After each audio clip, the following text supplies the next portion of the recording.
We're back in Rift. So I found this really cool village.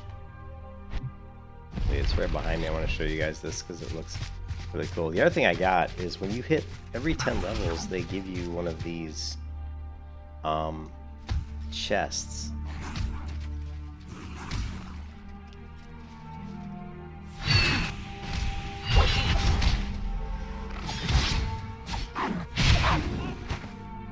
So, yeah, I'm trying to find it. They give you one of these chests. This one here. They give you an ascended trove. Every 10 levels, they give you one of these, and you open it up, and it gives you like lots of different things, like some potions. I got this transcendent skill spear, increase skill, and then I got a bag. I got an imbued satchel. But ooh, what is this? Artifact.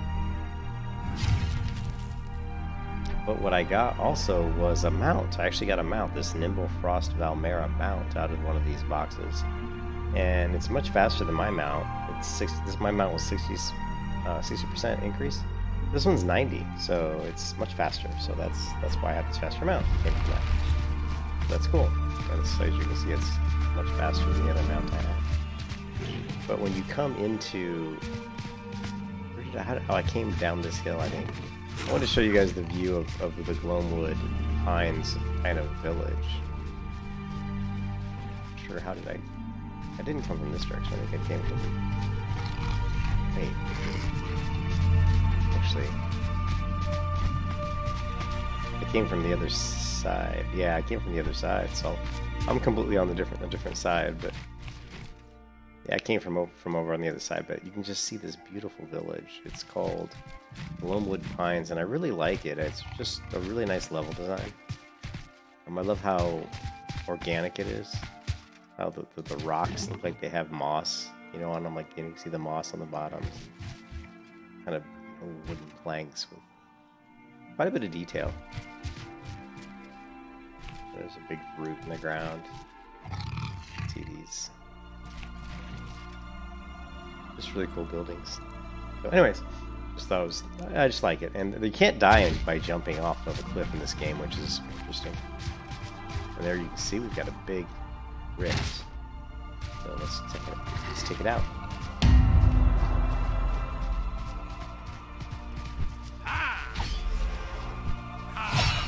I'm still higher level than these guys. They're only like level, 21? And I'm 32, so...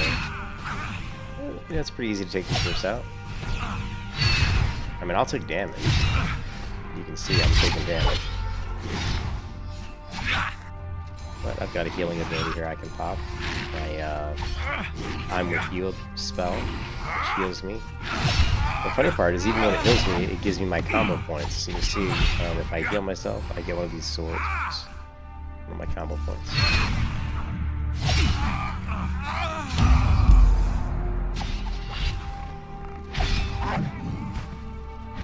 Turn the sound down so I'm not yelling over the volume of the game.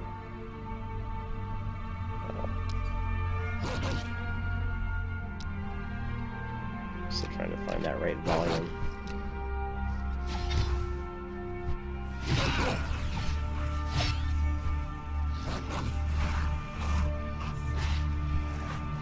Oh, they turned me into a lichen.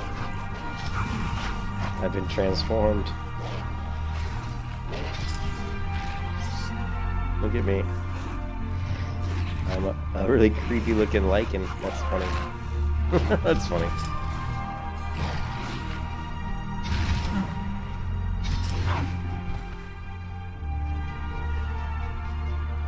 Take one of these healing buffs. Heal loggers.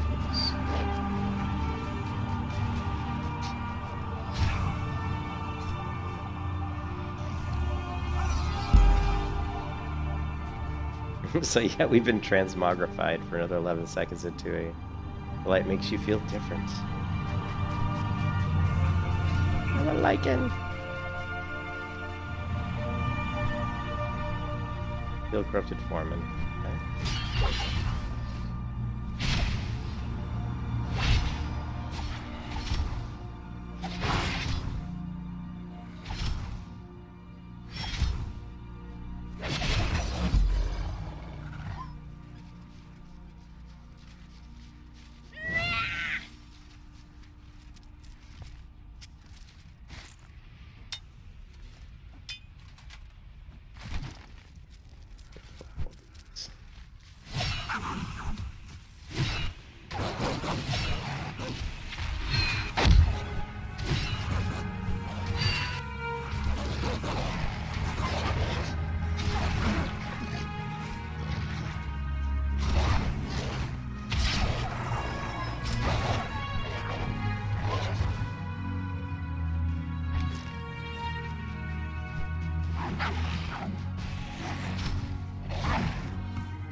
That was quite the ugly lycanthrope.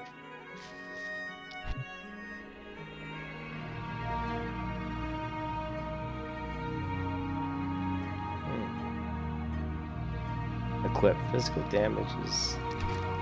I don't really know how these planar essences work. Like, I guess there's planar focus.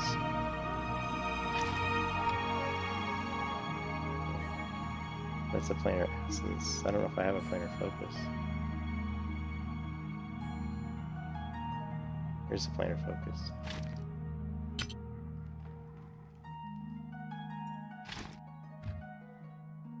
Lesser essence.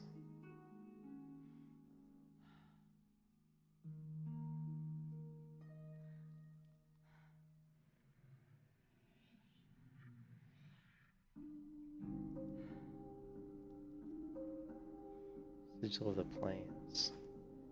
So I need a lesser essence. Don't know if I have one.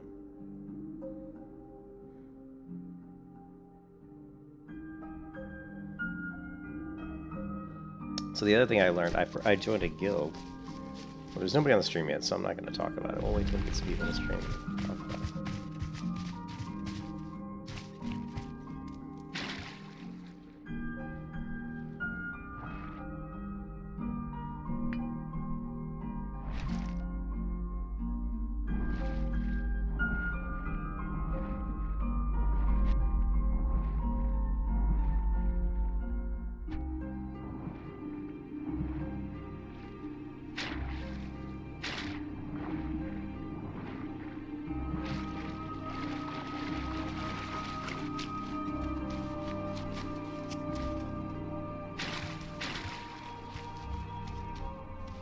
Are you here to help?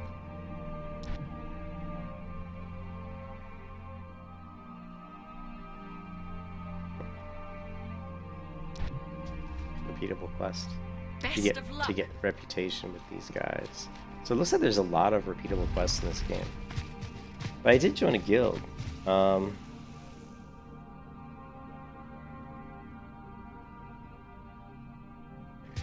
joined this guild called the Freemasons, and from what I can understand, they're a pretty good guild. This is also, from what I understand, this is the most populated serf realm out of all of them. Deepwood. And they've actually been really helpful, especially this guy, the Poozy. He's been extremely helpful. And he told me something I didn't know. So instead of going to town to vendor all the great junk, you just go to, he literally could open up the Rift store, you know?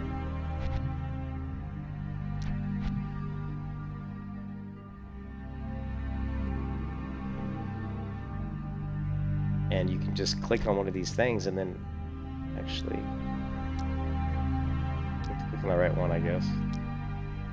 I click on DLC and you can see here, sell gray items. So I can sell stuff to the actual Rift. I can also sell stuff that I don't want, like, you know, weapons and stuff that I don't need anymore. I can also sell these. Now these I'm not going to sell because they're not soulbound. I'm going to try to sell these in the auction house. We do have a, let's see, a rune. Here's a rune. Yeah, what is this? Like, here's a cloth item. Anyways, just interesting that you could sell to the Rift store, which I've never seen that in an MMO.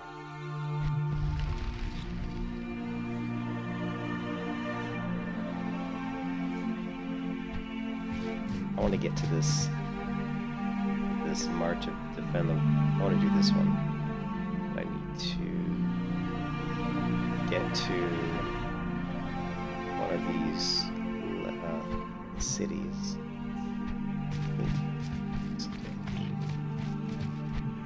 If I get to here, then I think I can fast travel around the map, I believe.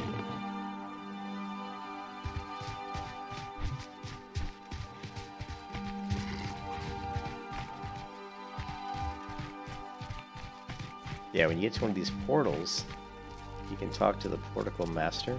Welcome. Select the continent and then select one of these green points, and you can We will find. fast travel there. which is nice. And I didn't know that either. I'm a task for an. I am sure you can handle it. I didn't know I could do that until today. So there's a lot of invasions going on. We're going to try to see if we can take down some of these invasions.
I'm much higher level, so I'm just annihilating these mobs.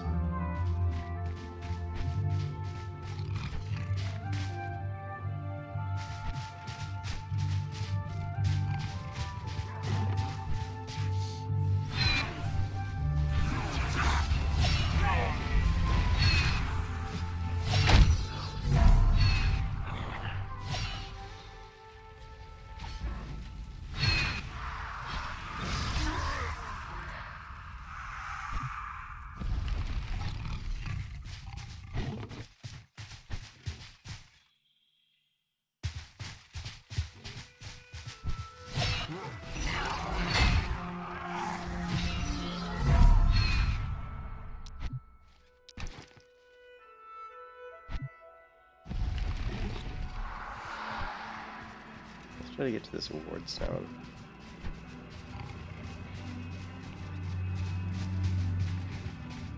Wisdom and light journey well.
it. Spilled some soda.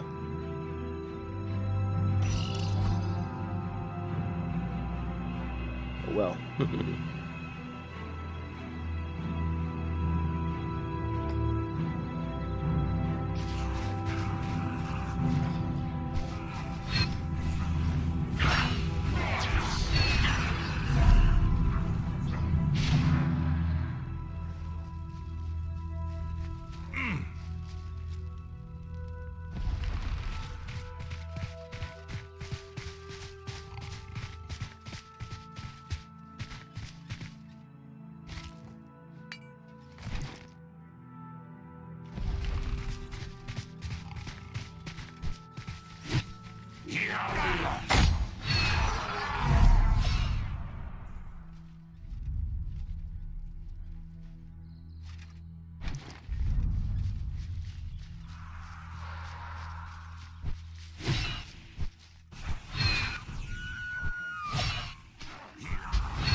Wow, somebody sent me something.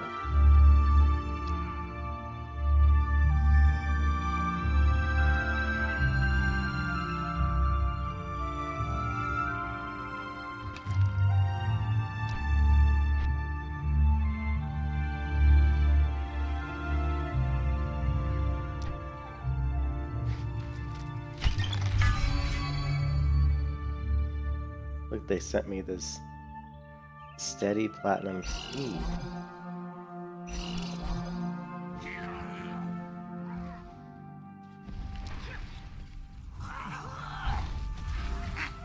Oh, shit.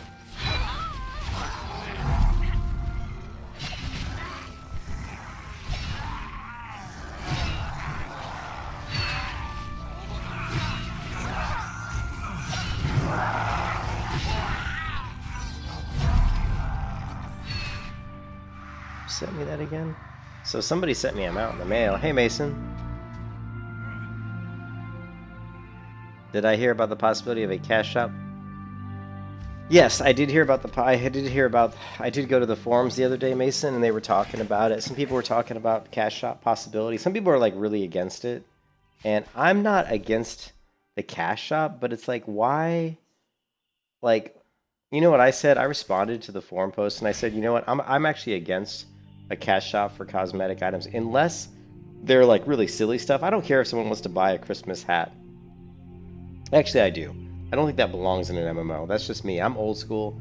I want a fantasy game to look like a fantasy game. I want a fantasy world to feel like a fantasy world. That means nobody driving around in police cars, nobody wearing like, you know, Christmas caps, nobody walking around in swimming suits. You know what I mean? So what I said was, if you're gonna do a cash shop, just sell t-shirts, man. Sell like out of game stuff. Sell like coffee mugs, sell mouse pads, sell t-shirts, hoodies, sweaters, you know, stuff that people would buy. I would buy a t-shirt. If Pantheon's a great MMO, if it's a really fun MMO, I would love to have a Pantheon MMO hoodie or a Pantheon MMO like, you know, t-shirt. I would buy those things if the game was good.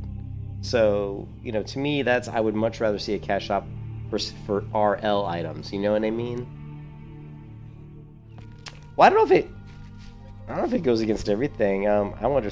I gotta reply to this guy because he just sent me a mount in the mail.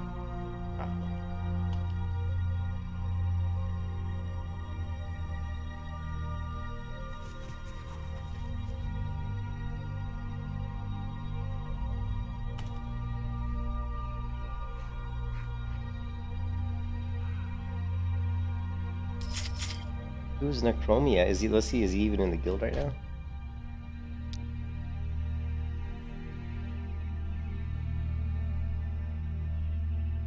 He is.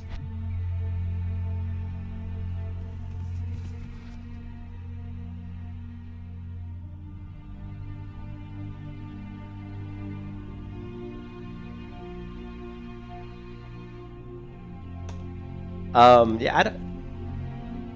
Well, the thing is, Mason, you have to understand that Pantheon doesn't have a ton of people. You know, they don't have a ton of people that are really going to play the game on release yet, right? I mean, from what we've seen, if you go by people who have pledged the game, I mean, if you look at their newsletter, their last newsletter, Mason, they said that they're trying to get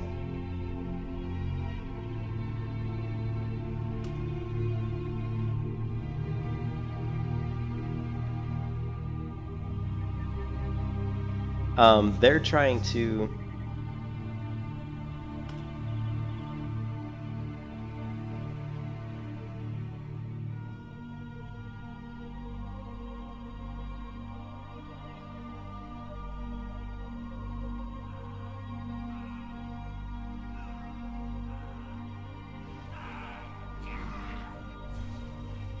so they talked about the amount of people that pledged the game to the point where they would be in the alpha when the alpha comes out, and they were only talking about like maybe like 8,000 people. So if you think about that they kind of said like around, I thought they said something around 8,000. So if you think that only 8,000 people have pledged enough money to be invited into the alpha, that's not a lot of people. Like, you know, 8,000 people is not a lot. I think most MMOs consider, if you purchase a game, if the game is a paid purchase game, if you get about 100,000 people, that's kind of you hope that's like a success. If you have some sort of in-game, you can't, like, you spend millions making these games, right? Like, you spend millions. So if we go to a calculator here and we say, 100,000 people bought the game and they paid $50 each. That's only $5 million. Well, you've already spent that much. I mean, you've had to pay people that much money just to make the game. You had to pay all these people their salaries and stuff. So you might break even. I'm saying that they're probably going to break way less than even at this point because they've been working on Pantheon for how long? They said they did the reboot around 2017. So we're talking at least 4 years of development. You're paying maybe 20 people's salaries for 4 years. That's gonna, So they have to make money somehow, right? And it is a subscription-based game, though, I believe. So that's really where the money comes in. Let's say you've got 100,000 people, right? And they're paying $15 a month. Now you're making $1.5 million a month. This is where the real money comes into play on an MMO. If you can get people to pay a subscription fee, that's where the money's going to come, But a lot of MMOs don't have subscriptions because people don't want to pay the subscription fee. MMO isn't good enough. They don't think it's worth it. Like the games that do, like Final Fantasy, obviously World of Warcraft, and that's about it. I mean, they have a lot of games have, like this game here has, you pay $15 for the, what do they call it? The premier status or something. Like if I go to credits, I can't remember what it's called. Patron. If Patron's $15 a month basically, and I actually paid $15 a month to have Patron, just because you get like a ton of benefits. Like you get 40% XP increase, and there's just a ton of benefits you get, and so it's kind of worth it actually, because I'm not planning on playing Rift hardcore for like years. I just want to get in and play it for a couple months and enjoy the game, and try to relearn everything there is to learn about the game, So having and I don't mind paying money to help the developers of a game out if I like the game and I like Rift. So I have no problem with paying $15 a month for a few months to help out the game, you know, because I don't want them to close Rift. There's too few good MMOs that are out there now. Too few of them. And Rift is one of them. Rift is one of my favorite MMOs. It's definitely in my top 8 MMOs. You know, I've got Rift, I would say, you know, Rift, Black Desert, World of Warcraft, Guild Wars 2, Terra, maybe, you know, there might be a few others I can put there, but those are the main ones, you know, that I've played and really. Ion, and Lineage 2 we have to put up there as well. So I don't think it goes against. I don't understand what you're saying. It goes against everything Pantheon was supposed to be about. Because what is Pantheon supposed to be about, Mason? I mean, I think your statement's wrong. Because if you look, you know, this is what Pantheon's supposed to be about, right? If I can get the right website. If you go here, right, and you go to the game, and you go to, I'm trying to, it used to be prevalent on the page, but I'm not sure how prevalent it will be to find the actual Pantheon difference, right?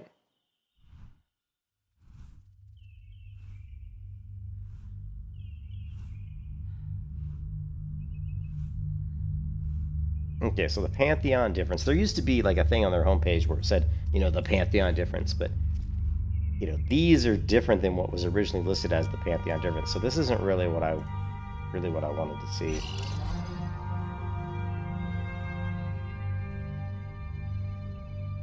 I want to see the original Pantheon difference they talked about.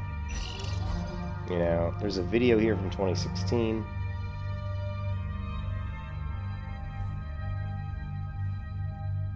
Tired of all these. Actually, I did a video on Pantheon difference, dude. I did one. Let's go to my video right here. Alright guys, this is going to be one of the fun videos where I just kind of ramble on, but this is the first video that I'm going to talk about. Pantheon, Rise of the Fallen. I think everybody... Hold on a second, I gotta get away from all these noisy mobs. It's funny, people in World of Warcraft haven't really... Lots of people I talk to, lots of people in my guild, they haven't even heard of it, which is surprising to me, but a lot of people who play World of Warcraft don't always like the same people like me, who's really into massively, you know, multiplayer MMORPG games. I can find my video. So I'm going to talk about Pantheon a little bit because I do plan on probably playing this game a lot when it comes out because it looks really cool. My fun videos where I just kind of ramble on, but this is the first video that I'm going to talk about. Pantheon, Rise of the Fallen. I think some people know about Pantheon, Rise of the Fallen. Well, that's what I'm checking, Mason. I don't remember them saying no cash shop. To me, like, cash shop doesn't have anything to do. To me, I don't care if games have a cash shop. I don't like it as long as there's no pay to win stuff in the cash shop and they only do cosmetics. I understand why they do it. I don't like it, but I understand why they do it. So, if Pantheon is charging a monthly subscription fee, which I believe they are, I thought they were, then they shouldn't need a cash shop. But it depends on how many subscribers they have. I mean, if they only have like 2,000 people playing the game, then yeah, they're going to need some other way to make money. But all you really need, honestly, all you really need is about 100,000 people playing the game. I mean, if you can get 100,000 people playing the game, even if you can just get 30,000 people playing the game, but they're paying $15 a month each, I mean, you know, it does add up. But here, I talk about it in this video. Really still difficult. Okay. So the Pantheon difference, this is what they listed, and this video that I did is based on, you know, was the very early 2019, right? So about 2 years ago, right? This video I did actually a little bit more than 2 years ago, 2 years and a couple weeks, right? 2 years and 3 weeks. And you can see it says here, the Pantheon differences is an MMO involved. Pantheon Rise of the Fallen will likely be a fundamentally different game compared to what you may have experienced. From the moment you log in, you'll notice the game is more social, has an emphasis on cooperative play. The monsters are often tougher. The exploration is more involved. Now, this is great. The monsters are tough. The exploration, you're selling me right there already. You will need friends in the game, and your reputation can either help you progress or hinder it. Death in game is meaningful, and you'll want to avoid it when possible. You'll learn your surroundings and lay of land, spending meaningful time in each area, not just running through as quickly as possible to collect 10 hides. You will need strategy, cunning, and endurance to cover all that Pantheon has to follow. I mean, this whole first paragraph is great. I'm like, this is, you know, I'm in, man, right? And then you got the atmosphere climate system, powerful spells and abilities. Team co-op play. This is the one run. You're running back to your corpse to pick up your stuff. Why is this? Spending meaningful time each area, not just running through as quick as possible, but to collect to collect 10 hides. I'm not sure what that would be, like, most... But no one's... And then you talk about the dynamic NPC encounter groups. The world is not static. Every day is not Groundhog Day. Events occur that can completely change the population of the zone, population of the group. So that's interesting. And the rarer the event, the rarer the rewards. An example, after you kill some key mobs guarding a hill giant camp, this triggers a zone event that loads up an invading force of storm giants. So some basically, event-driven stuff. NPC dispositions and behaviors. So, but basically the big one was that first paragraph. But if you notice in here, Mason, they never said anything about no cash shop. There was never any mention in the Pantheon Difference original page here, and this was from like probably 2017 when this page went up, I'm guessing, about, no cash shop, right? So I don't know where you came up with this no cash shop idea. And I don't think that to me, that's not what Pantheon, to me, what Pantheon is about is what's right here on this screen. This is what they said what was going to make the game different, right? Is this. And that is what they called the Pantheon Difference. Maybe what you're talking about the cash shop is stuff that was conversations they went down the path talking about, in the forums and stuff like that, which is fine. But this is interesting here. And then here you can see the living codex, dynamic NPC encounters. So this is a lot of the same stuff that we saw. Perception system, colored mana system, pricing system, situational gear. So this is what they're advertising is what makes Pantheon different than other MMOs. So, you know what I mean? So to me, the cash shop really doesn't have anything to do with it. The cash shop is just, whatever. The cash shop is like a necessary evil. If they don't have enough money to pay their development team, they need to make money, then they're going to make a cash shop. And that's what they said in the forum post. If you go to the forum and read it, they responded and said, we don't want to have a cash shop. But if the game's not making enough money, and we need other ways to make money, then a cash shop is a necessary evil. I don't know if I pissed off Mason, but there were like 3 people watching, and they all just took off. They did not want to hear me talk about Pantheon, apparently.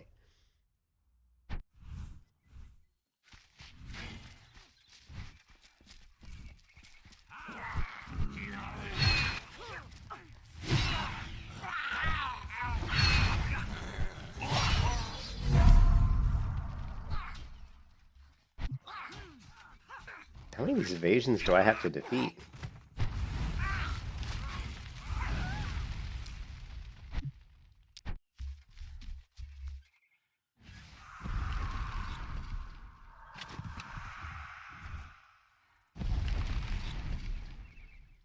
Oh, wait, let's see. See? Yes. Ah!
Get attacked by snakes.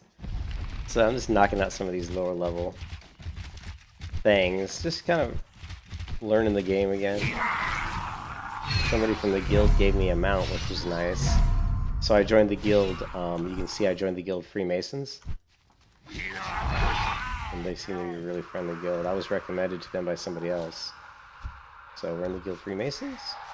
And we're just leveling up. And if you look at the guild, you know, they're mostly like the max level characters. Like you'll see level set, pretty much all level 70s. But then go to the very bottom, and you'll see that I'm the lowest level character. And there is also a level 52, but most of the people are max, almost max. There's a few that aren't. I think it's interesting is if you look at the callings, there aren't that many warriors. There weren't this many clerics online earlier, but just there's a lot of mages. Look at all the mages. There's like tons of rogues, tons of mages, and just a few clerics, and only 2 warriors. So it's kind of cool that it seems like I picked a class that is not super as popular as some of the other ones. So that's kind of cool.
Okay, I need to. It says defend ward stones from fire invaders. I don't really know where the ward stones are. Ward stone destroyed.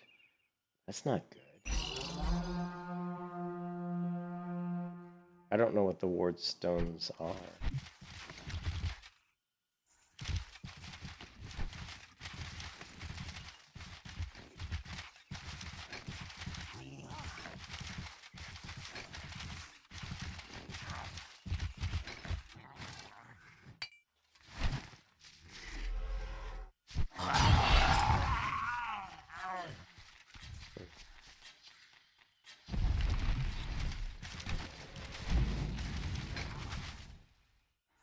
Well, that's a ward stone. So, okay, so when I see one of these light blue ones, these are the ones I want to defend.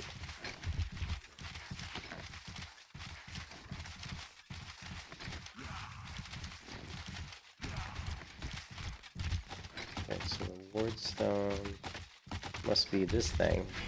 Yeah, this is the ward stone. Alright, well then we'll wait here, and they should be sending some mobs to attack. And this one was, these were destroyed, so no sense going there.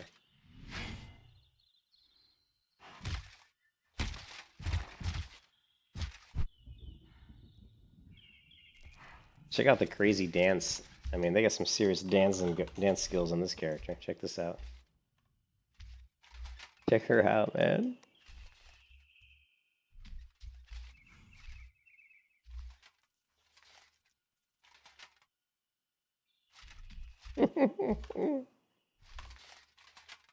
Alright.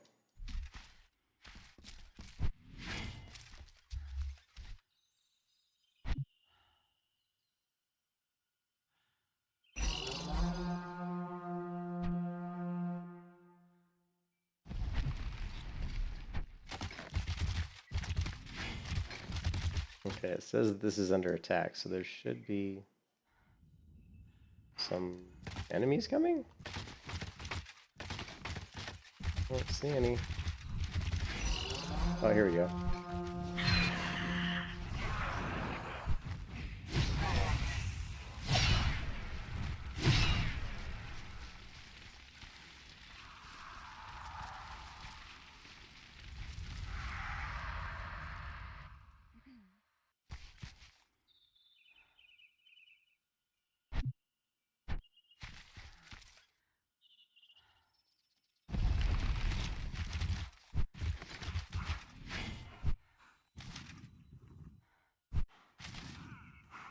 Feel free to browse. Now the Swift ones are 125 copper platinum, so they're very expensive. They are pretty fast, 110% speed. Always a pleasure. Faster than my mount. Now I'm going to join the public group.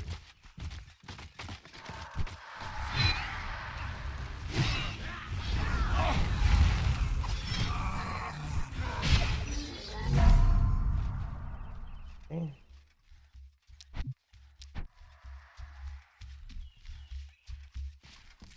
I just want to get this March of the Gedla done and see what I get as a reward. I'm just curious.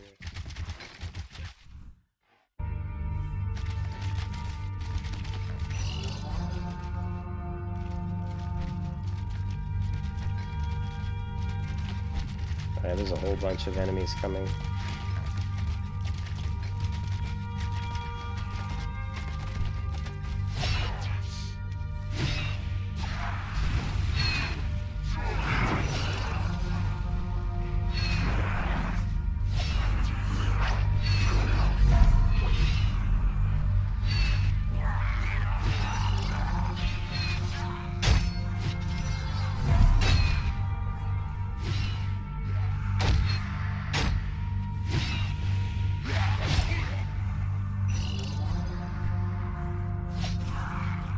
Okay, let's let them get closer to the city so these other people get credit. If they want to get credit. Well, now they're going to help the guards, though.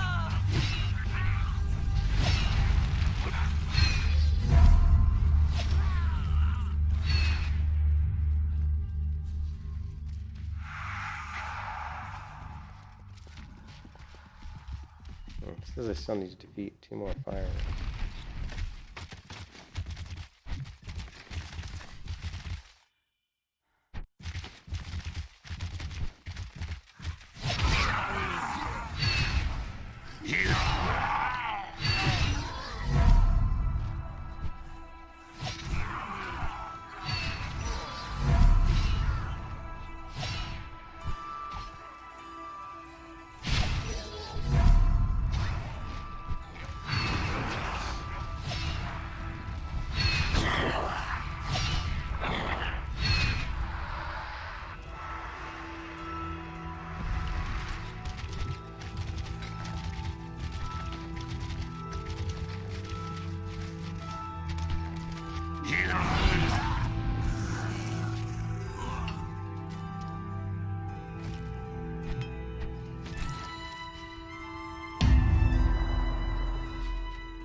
Okay, let's see. There we go.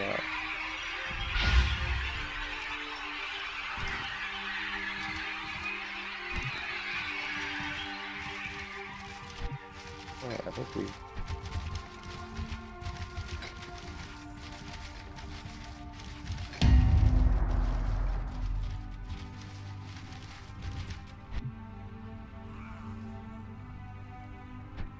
We're still going on, man.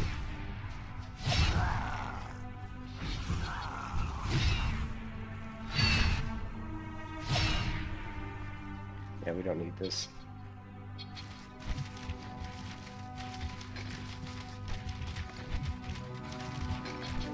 Ooh, wait, what's that? There seemed to be something up here. Syndron. Take him out, turn in the quest, and then we'll maybe do something different. I need more ore. I need to get all the ore I can.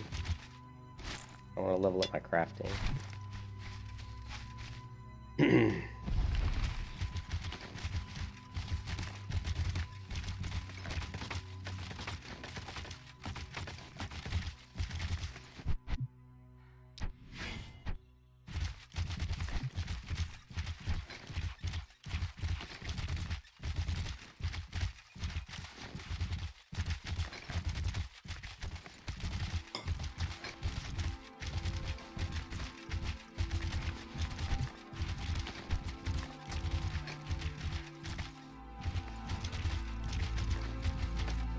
Are you here to help?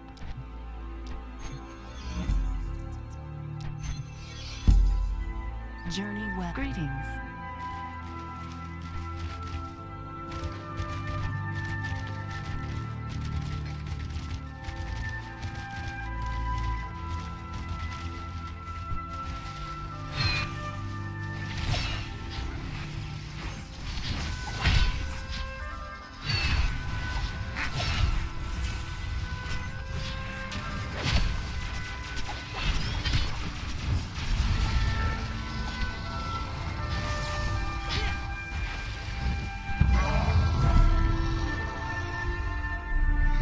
Whoa, Cinderfella, look.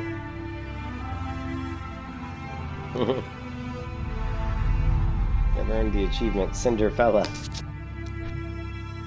Ooh, 20 voice stones, nice.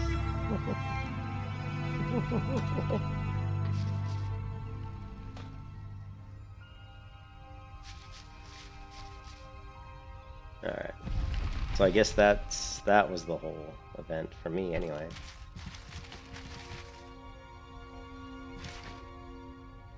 Okay, say thank you to the party. You leave the public group. That's what's cool about Rift, is you can just join. And there's people in the area and they create a public group. It'll advertise and let you know that you can join their public group, which is just a really cool feature. Something that all MMOs should have, I think. It's really nice.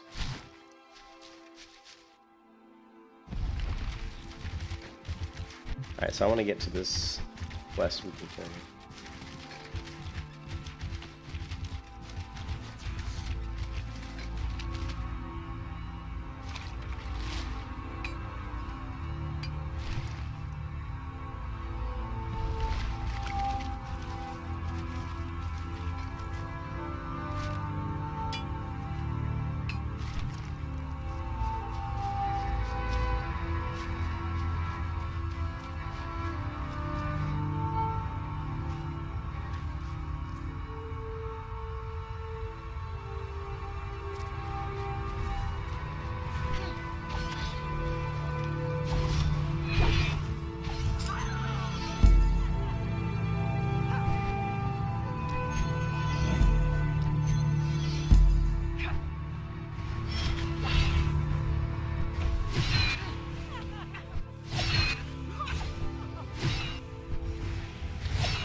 Hey, what's up, Zolson? Zolcini!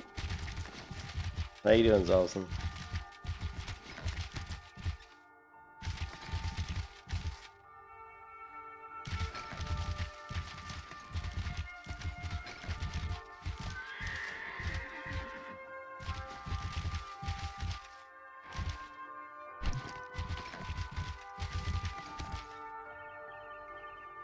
Tired? Yeah, I know that feeling.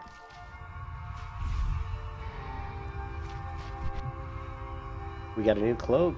This unlocks the wardrobe appearance for that one.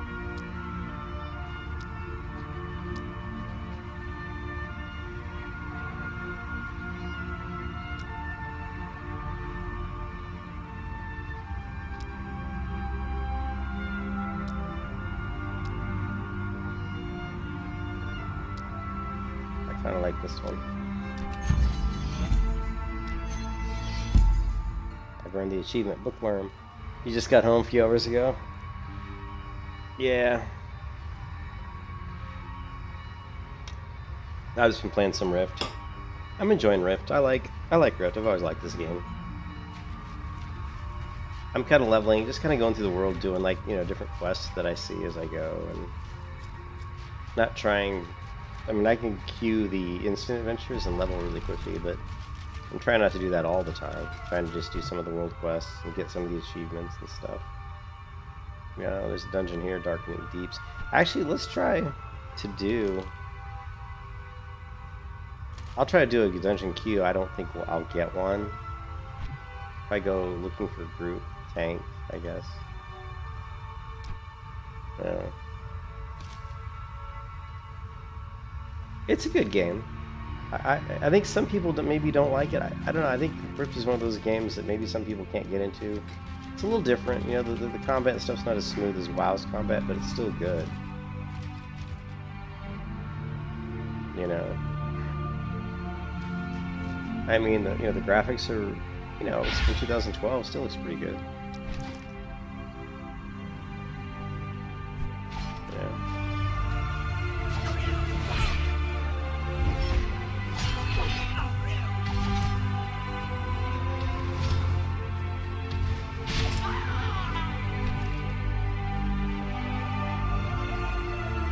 But if we go here and say look for group,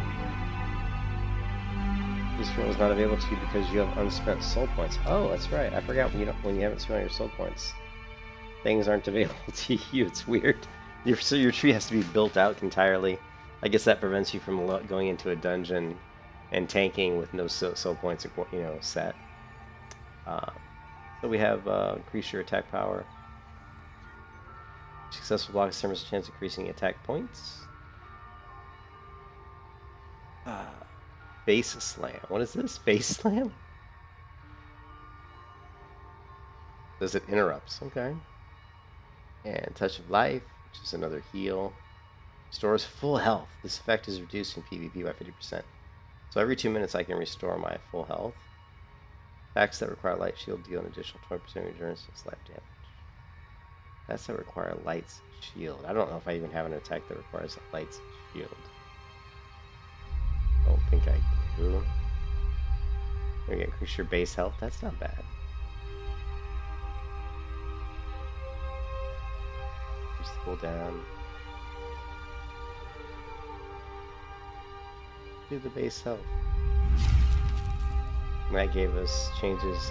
Draws enemy dealing so much damage. And roots. Nice. The righteous charge. Sweet.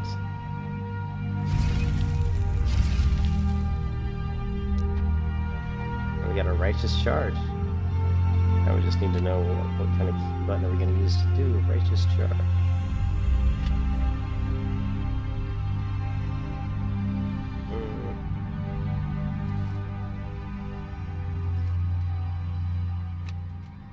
Yeah, one of the things in Rift that drives me batty though is you cannot keybind the mouse wheel, and that's, I never understood video games that do that. You know, it's just another, you know, it's just another button. It can't be that difficult to add mouse wheel into the possible keybinds.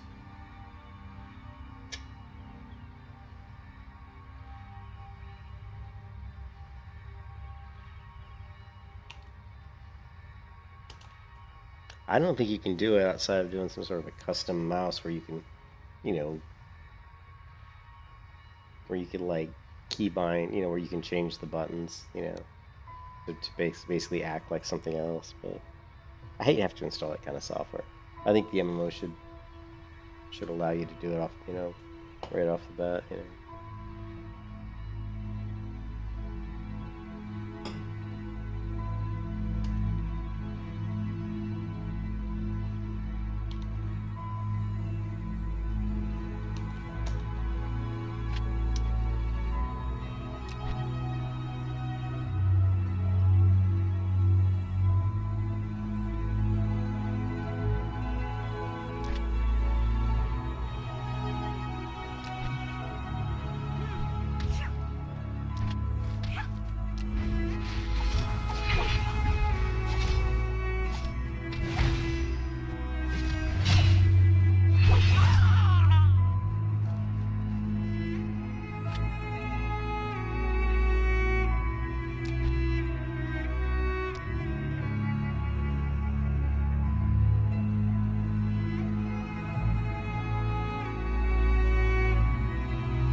If I go, let's see.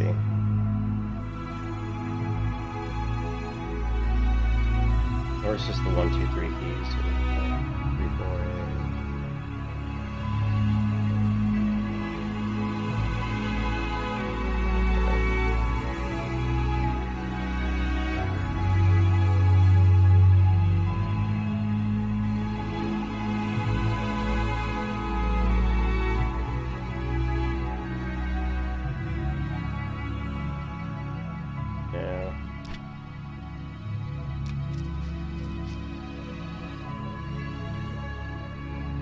Yeah, there's other games I've played. Another game specifically is C9, Continent of the Night Seal, also doesn't allow for a mouse wheel to be bound. And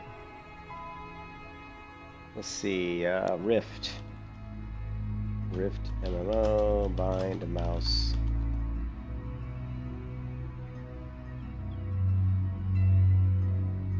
Can't bind abilities to the mouse wheel, mouse down, but you can bind abilities to mouse wheel click. Yeah, I know that. I've already done it. Yeah, see, again, you have to program it. You need a mouse to program both buttons. And auto-hotkey's annoying. I've tried to use auto-hotkey, but it's kind of a pain. It wants you to do this for add-on itself. That helps at all. Yeah, so you can't do it unless you have either a mouse that allows you to program it. Yeah. This doesn't work out of the box, which sucks. Alright, well, I just need to figure out what I want to use for charge. So we've got charge.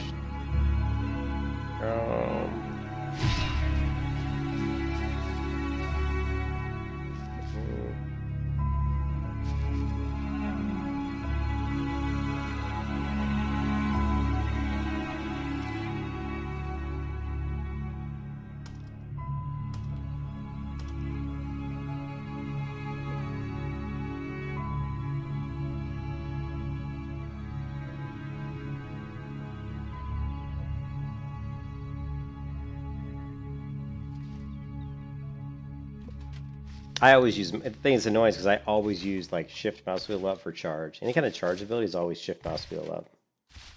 And so now I got to come up with some other key binding for righteous charge that just feels comfortable for me, I guess. Let's see. Well,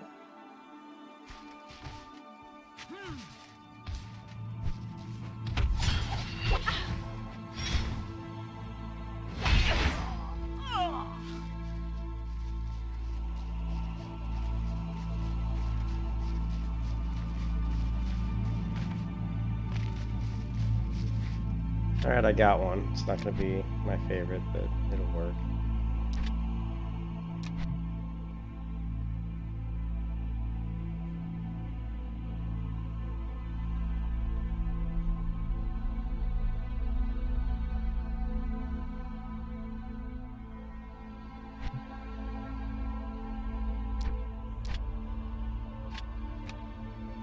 Actually, let's put it here.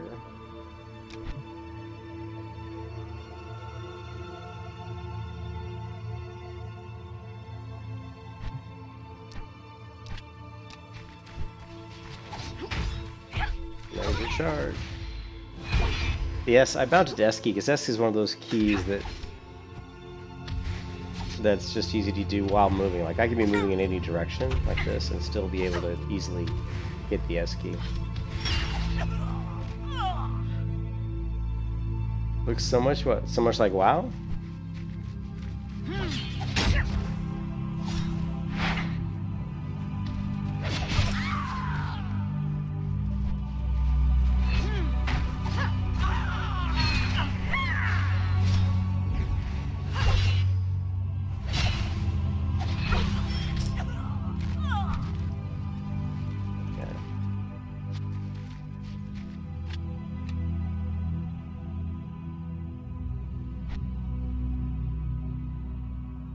Don't only let me do tank.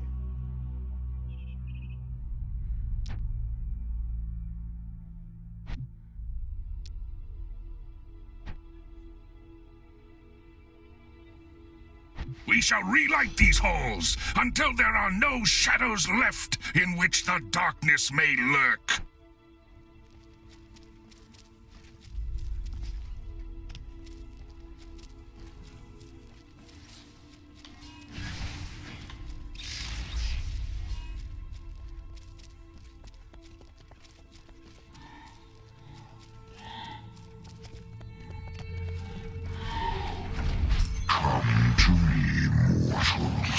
Release me from these depths.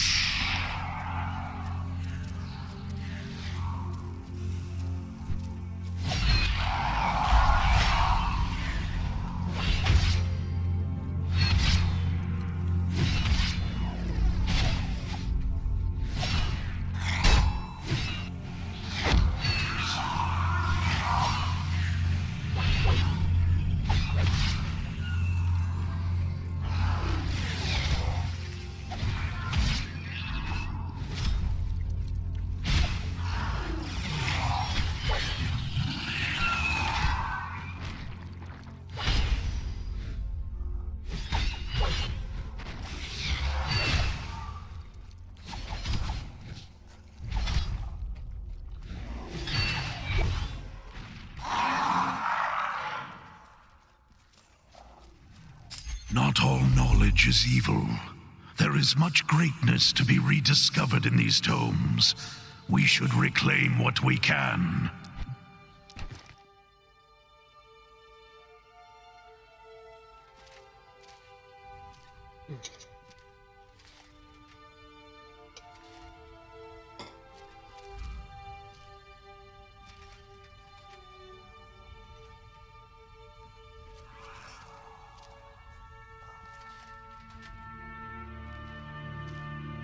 This girl's got a lot of energy. I'm telling you.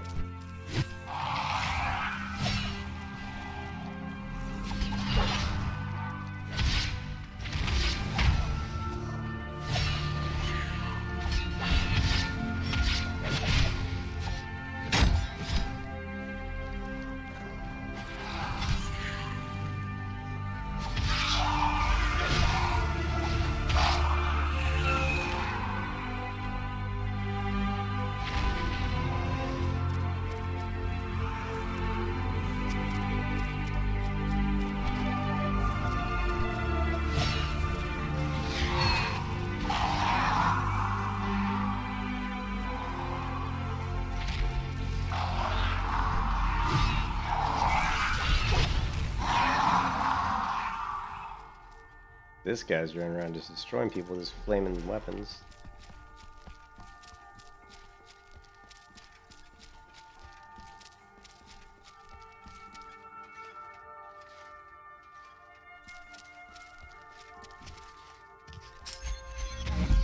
Soon, my babies, soon. Be patient, my darling. My brood will be so hungry.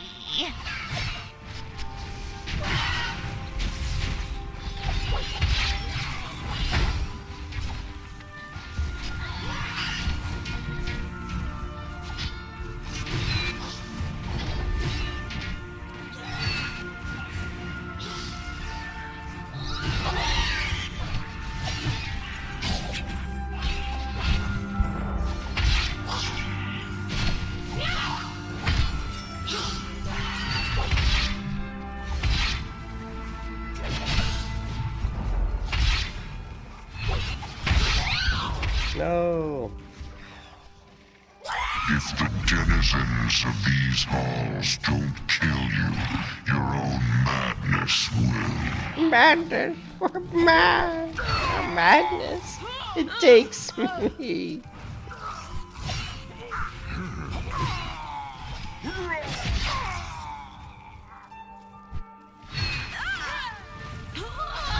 Embrace the badness of destruction.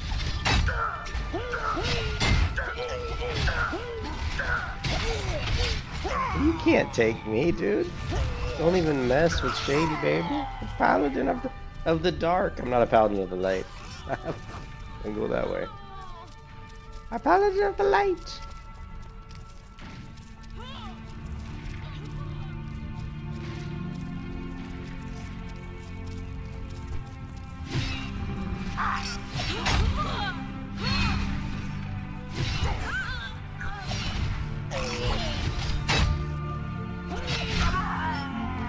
Boom.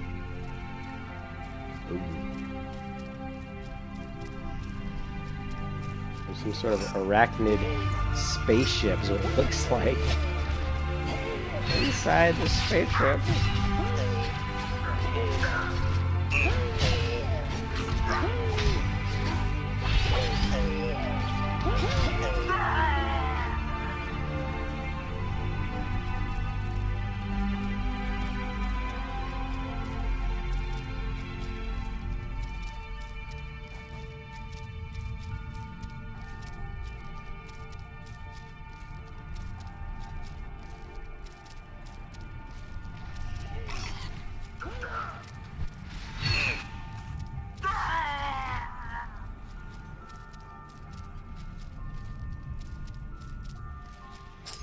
What foul idolatry is this? At least we did not haul all these explosives down here for naught.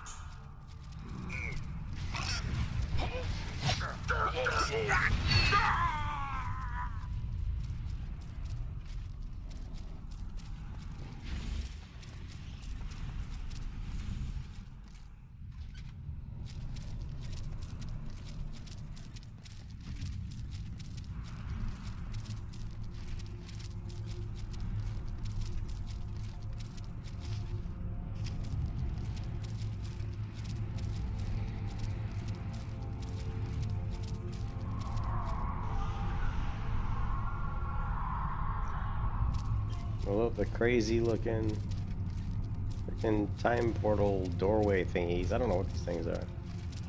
Definitely like on board like some sort of a spaceship.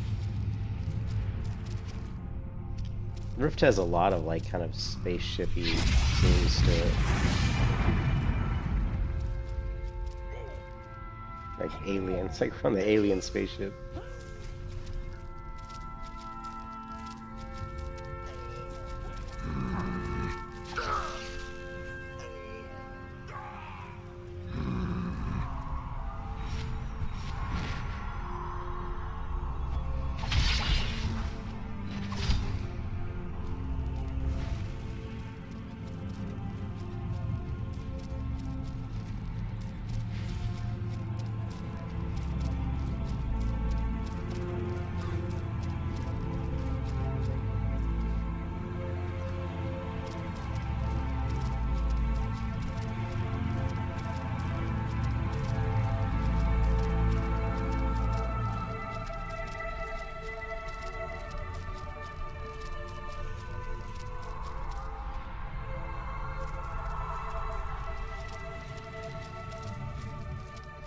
Interrupted.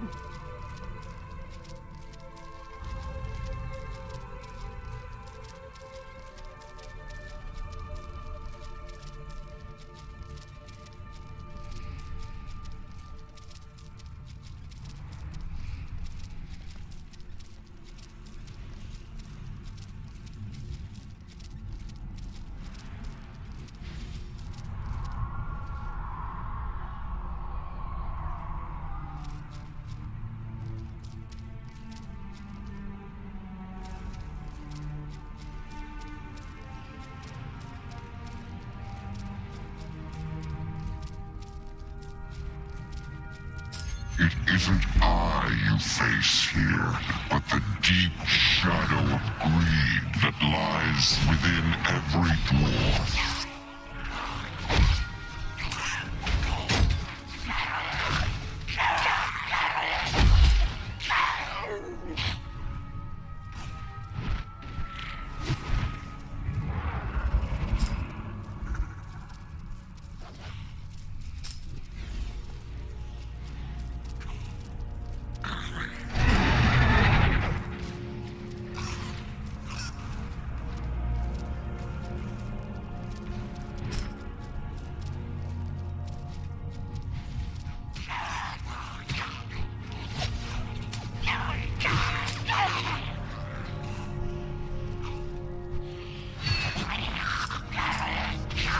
If we can capture these lost souls, it will be fewer to feed the evil within these halls.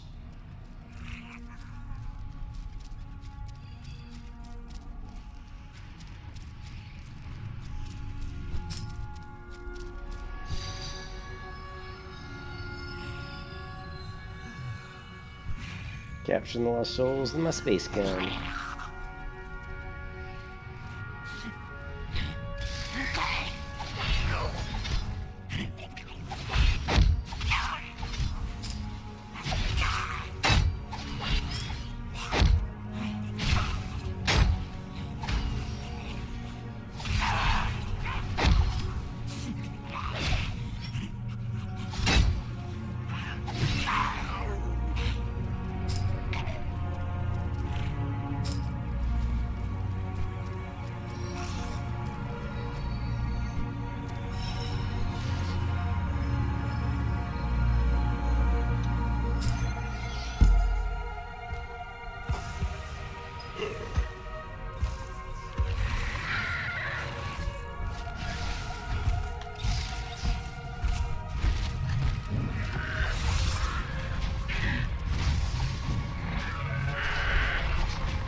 To pay the debts of the dwarves with your own blood.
These guys can't stop. I'm invincible. I'm unstoppable.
mortals, release me from these depths.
This is where I get tons of XP.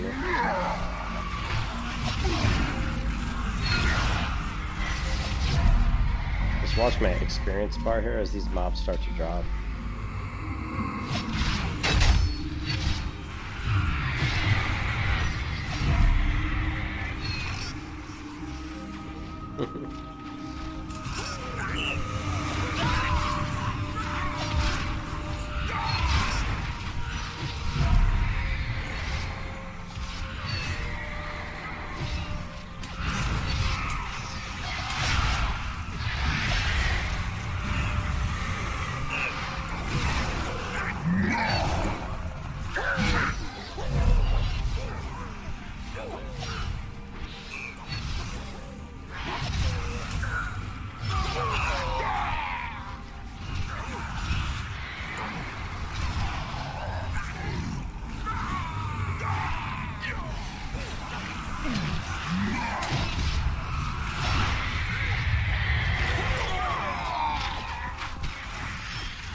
This is great. You can like step AFK away from something like this. I'll be right back.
So yeah, I can totally step AFK away. It is like, these are like public groups you can get into. They're kind of like raids. Let me taunt this guy. Yeah, let me taunt him. Get him on me. Bring it. See me block his attacks? Just blocking him. If we can capture these lost souls, it will be fewer to feed the evil within these halls. How come I didn't get anything? Huh, I guess that wasn't the main event.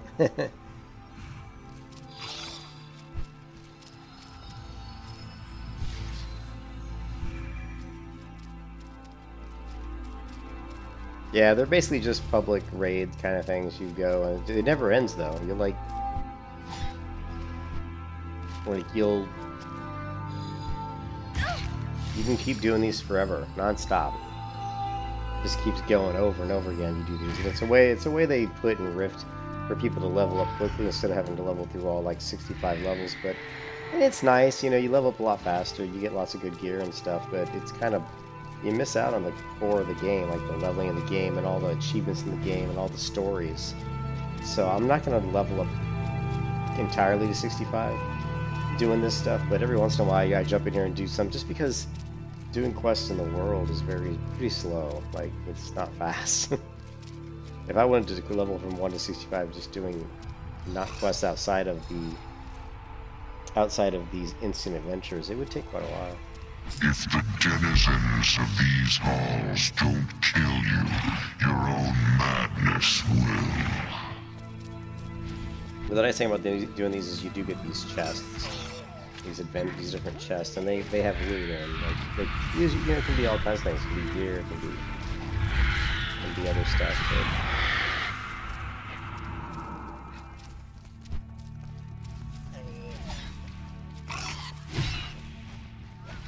But I'm a tank, and I'm very tanky.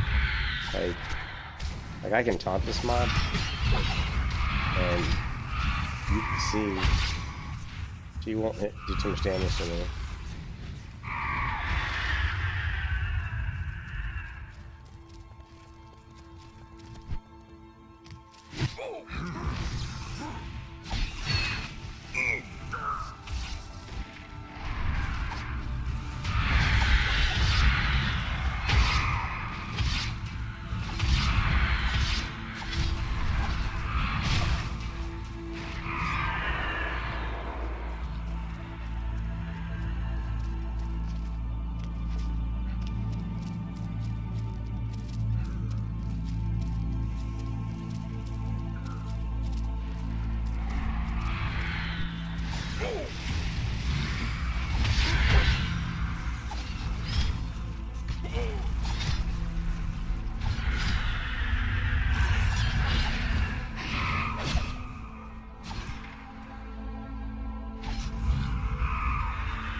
Someone in the raid said hello.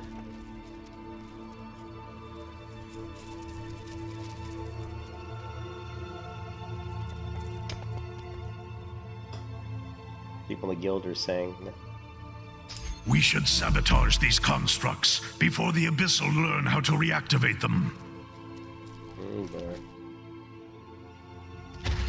I'm like a superhero. I can just jump 3 stories down, man.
You know, and I might even move that somewhere else.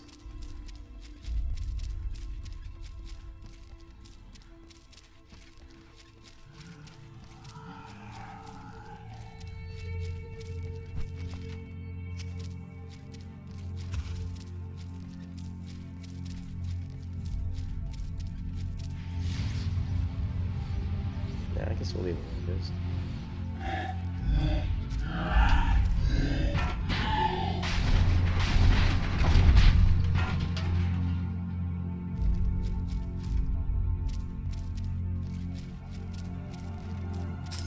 If the dwarves at their height could not contain me, what hope do you quarreling children have? I don't know what hope we have. We'll find out.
I wouldn't give for sprint.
These halls will be your doom.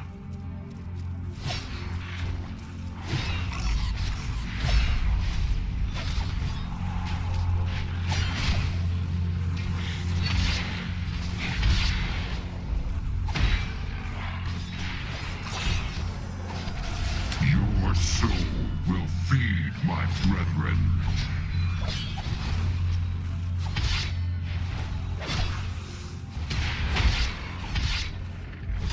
There's that death ray.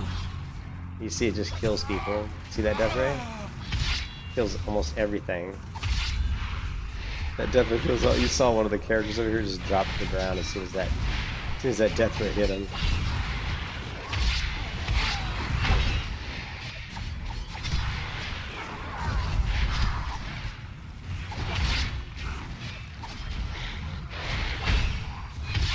Your soul will feed my brethren.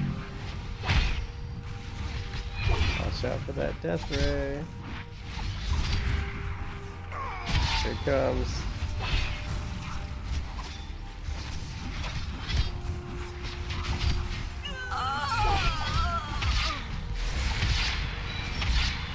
A tide of madness shall engulf this world.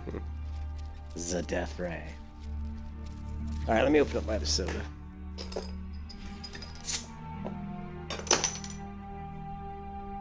that death ray he does just hits so hard. I've been killed by that a couple times before when I didn't know about the encounter and I had no idea what what he could do.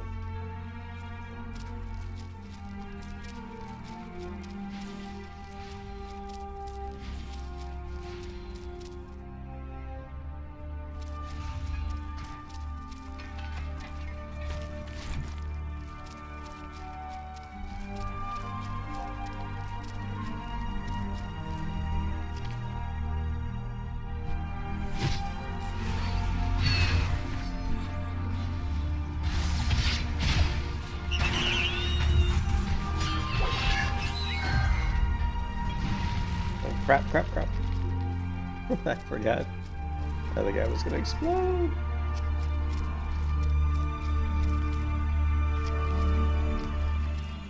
Parkour! Parkour! Parkour!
It's fun to watch these explode and knock people off the world.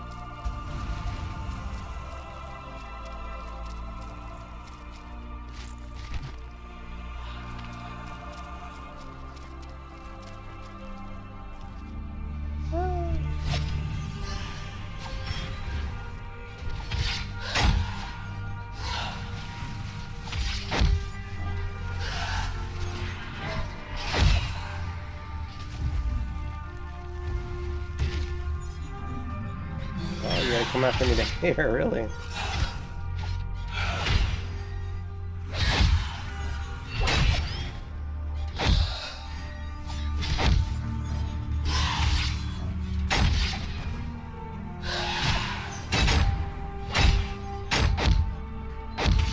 No, I'm stuck. Ooh, that was close. If that guy above me would explode, it would have thrown me to my death.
With the runic stabilizers in disrepair, the quarry grows unstable!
How did that guy go? Weird.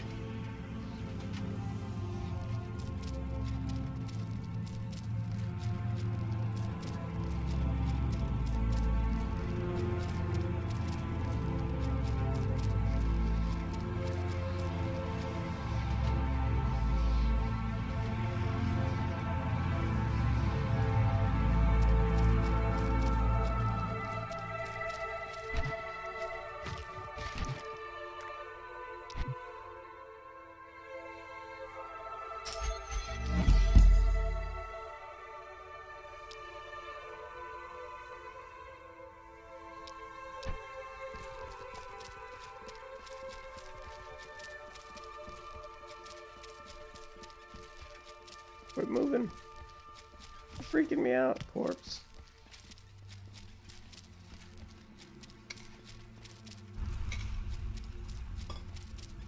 I have no idea if I'm going the right way. I think I am.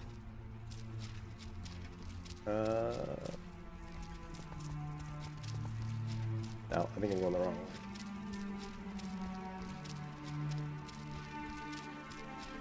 Let's just stick with the map. Wait, no, maybe it is this way.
Damn.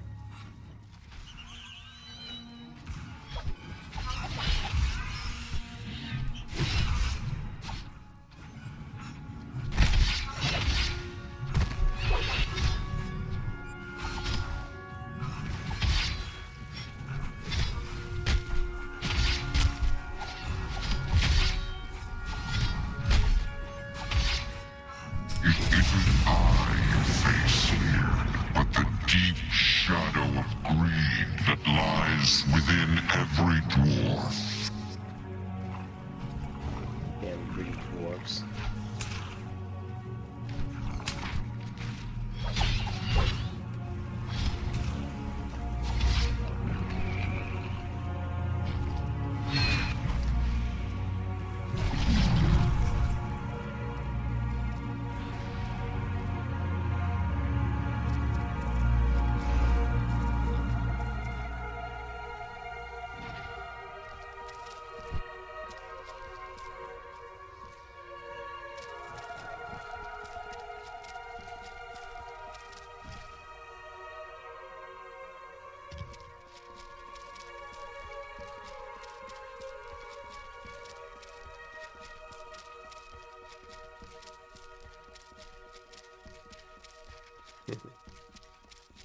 This zone is really cool.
The ore from here is rich beyond measure in rare minerals.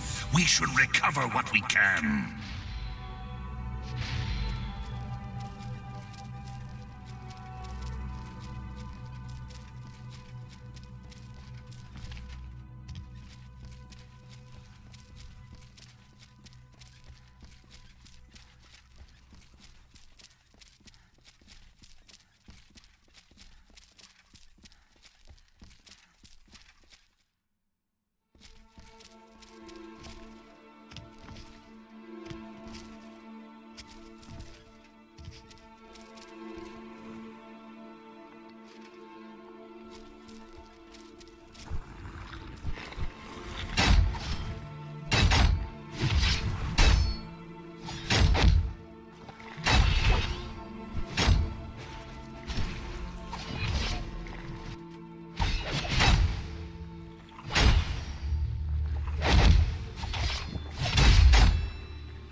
Oh man.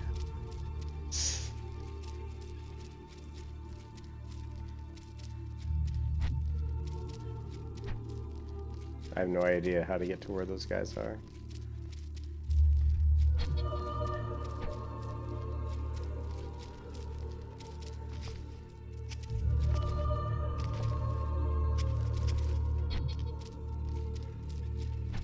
Oh, I have to go this way.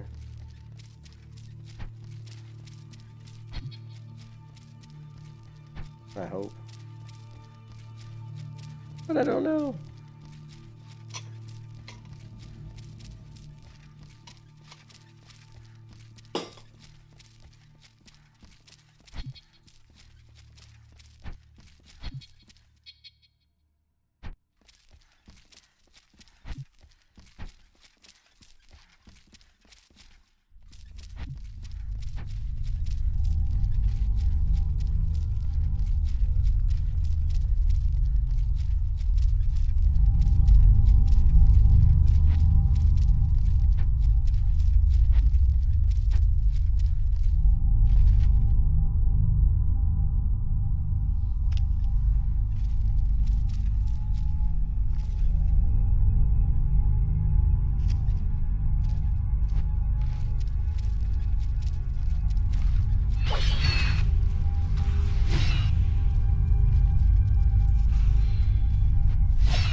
raining in here?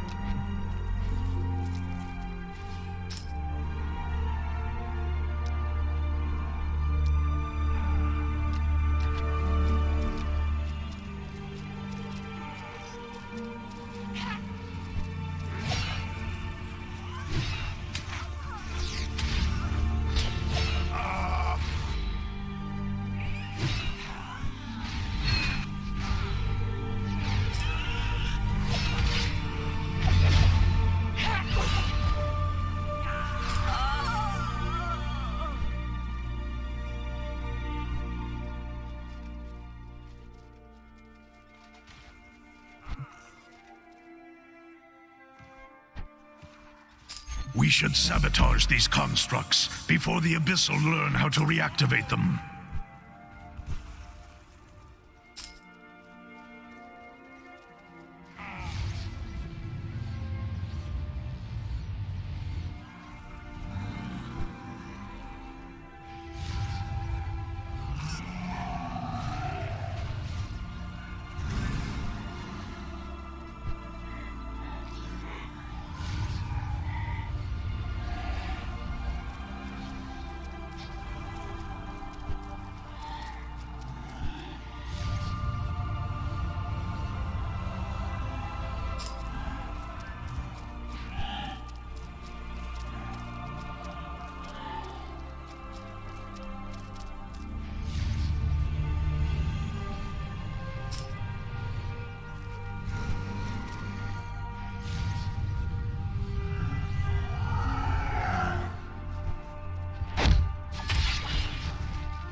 isn't I you face here, but the deep shadow of greed that lies within every dwarf.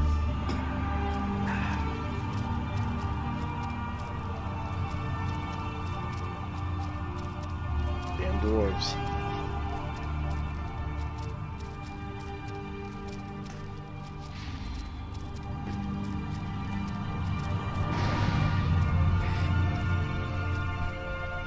Finally. I love the wave quests because they give me a lot of XP. Get with the waves!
So I am level 35. I still got 5 levels to go to 40.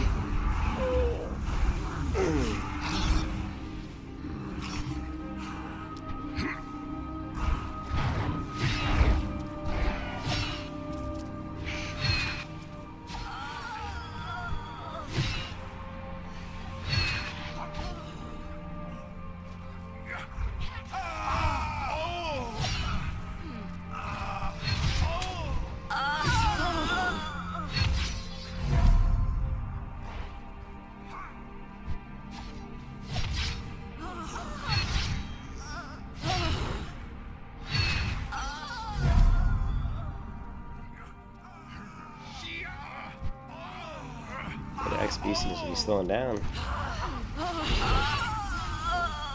You see my XP bar doesn't seem like it's even moving. Well, it's moving, but very slowly.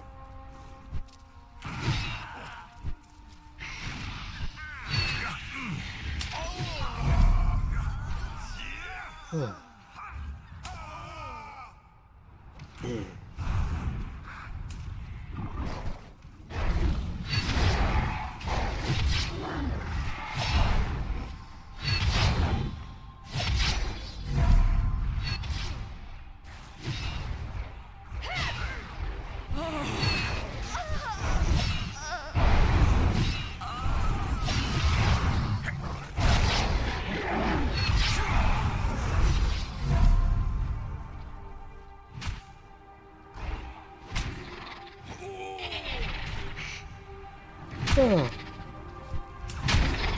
here we go.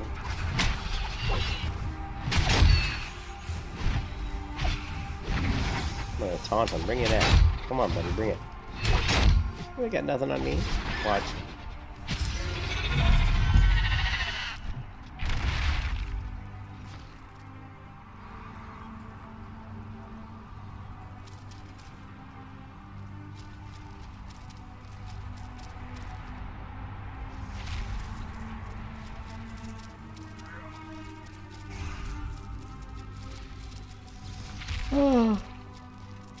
Yeah, these adventures get really repetitive and boring. They really do. I mean, they're the fastest way to level at lower levels, but that's a really cool ceiling.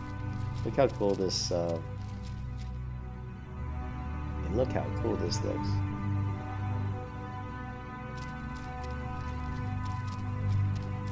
That's pretty cool.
They like me.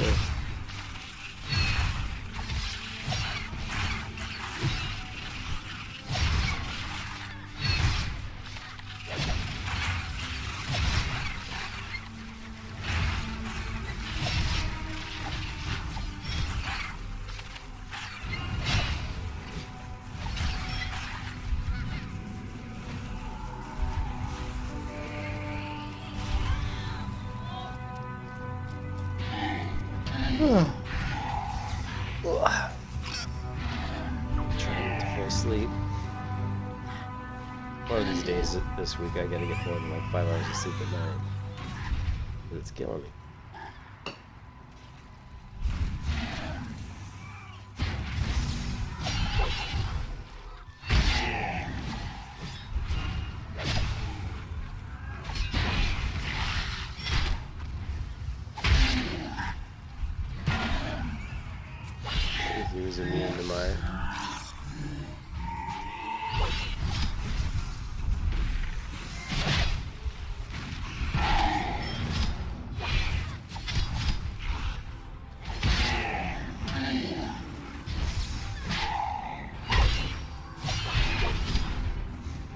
nothing on me.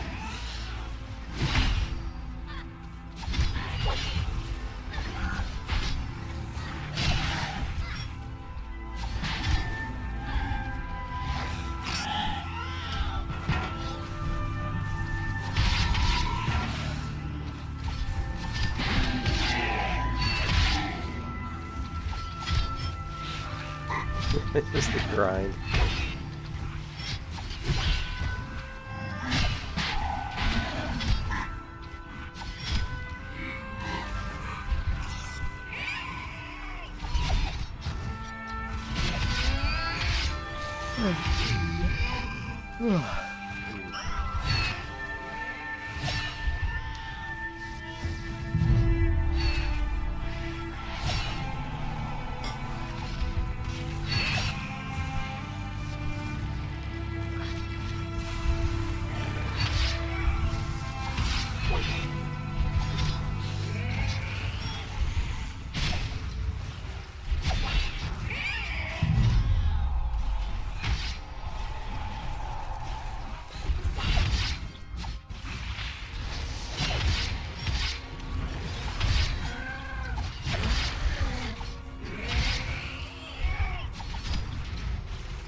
It isn't I you face here, but the deep shadow of greed that lies within every dwarf.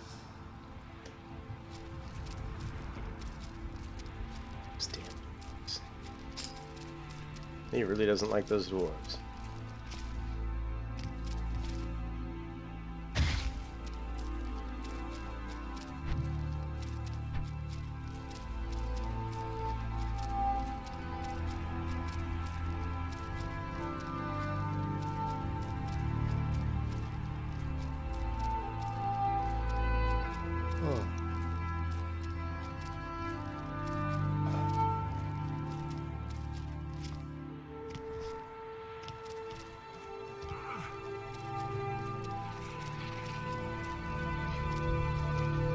Yeah, I haven't done this. I haven't done this one in a while. Oh, level 36.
Trees waving.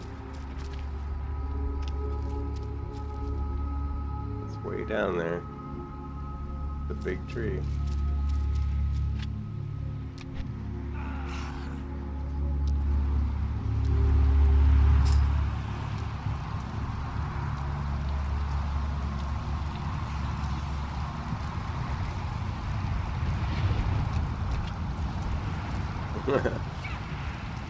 Actually, I think I'm like 36 already, but yeah, those trees are a bit crazy. Yeah, I'm like 36. I did some non-adventure questing today, but you know, it's pretty slow if you're doing questing just out in the real world. But if you don't do questing in the real world, you kind of miss, you know, you kind of miss the game to some degree. But you just level so much faster if you queue for these instant adventures, you just, you level very quickly. Although it is slowing down. I mean, I'm currently level 36, I think. Yeah, 36. And I took a potion of XP that I had right here, this heroic experience vial. I'm actually getting, more experience, and I bought the Patreon thing or whatever it is that, I bought Patron, so that also gives me 40%. So I was running with like 80% increased experience.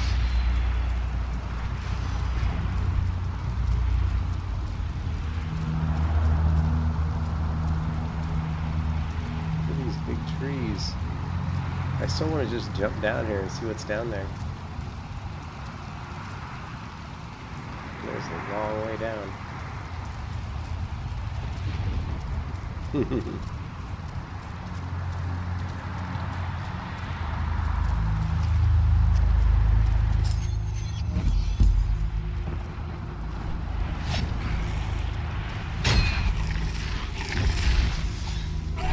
Oh man, she just beat my butt.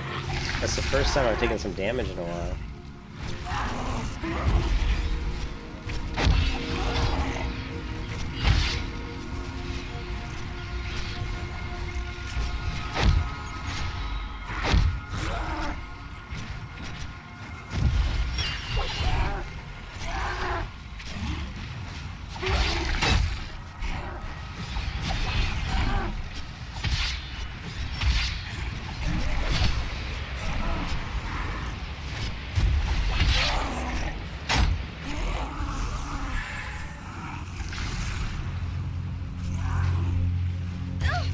Man, I couldn't see when I get out of range of her damaging ability there, so I just said screw it.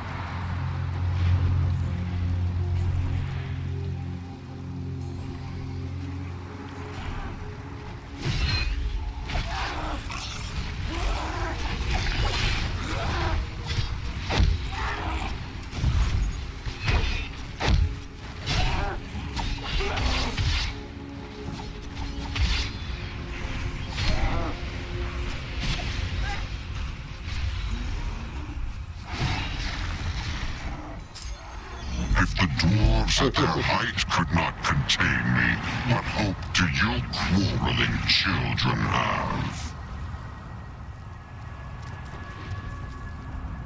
Yeah, there's good environment. Yeah, there's definitely good environment design. It always makes me want to explore. I'm like, oh, there was this city earlier I found certainly when I was outside just doing quests in the regular world, and it was cool, man. It was like I came over this big mountain. I went through all these spider areas with all these webs, like webs everywhere, and I was killing all these spiders.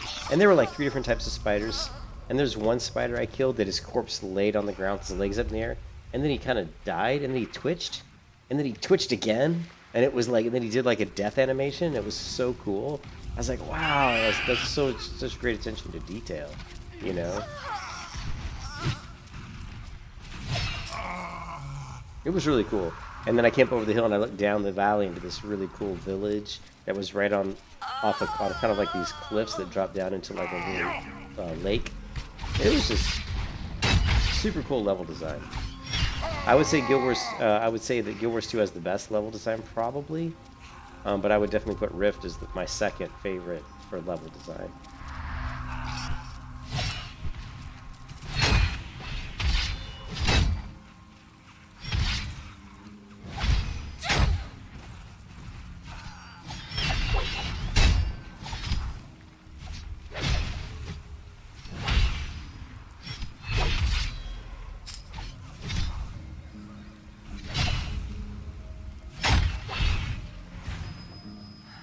No.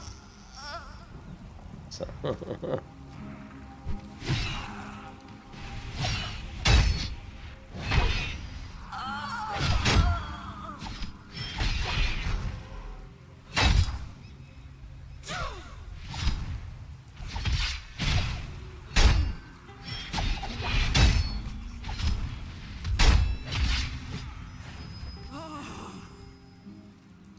I do so little damage apparently compared to these other people.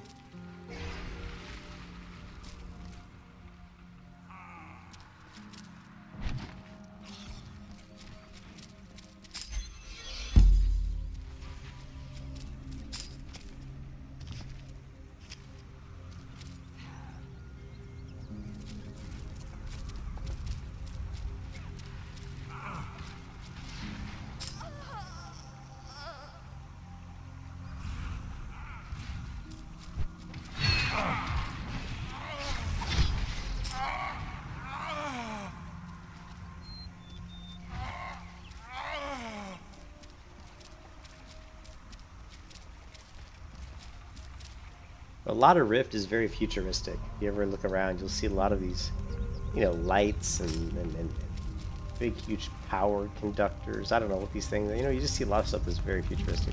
Then you see a lot of stuff that's like alien. It looks like we're in the middle of an alien spaceship. So Rift is, they got some interesting stuff.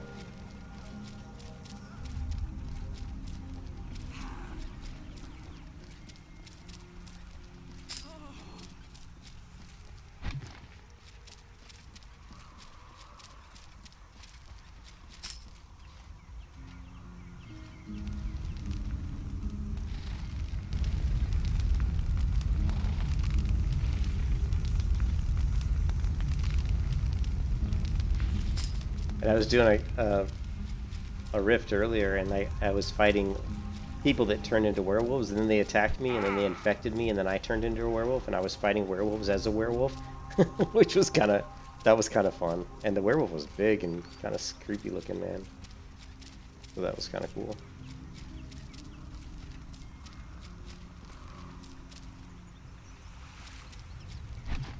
Well, I think, to me, Rift, the problem with Rift, I mean, I just think that the game engine's not quite as smooth as it could be. And, but other than that, I thought Rift was really good. I didn't have any problems with the Rift. I liked the dungeons. I thought the dungeons were fun. I really liked the PvP. The PvP battlegrounds were my second favorite battlegrounds of any MMO that I've ever played. Like, I used to love doing battlegrounds in Rift, so I thought Rift was a pretty good game. I just thought it turned into a mess later on. Like, the first few months it was out, I thought it was a really good game. And I thought, you know, and it actually, it was received pretty well. Like, people pretty much, like, when Rift came out, it actually did fairly well. If, let's see.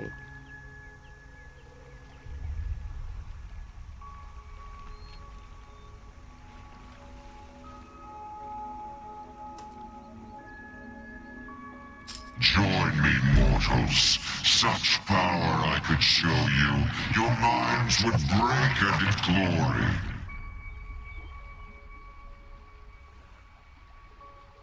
I don't know if I'll be able to find it. Let's see.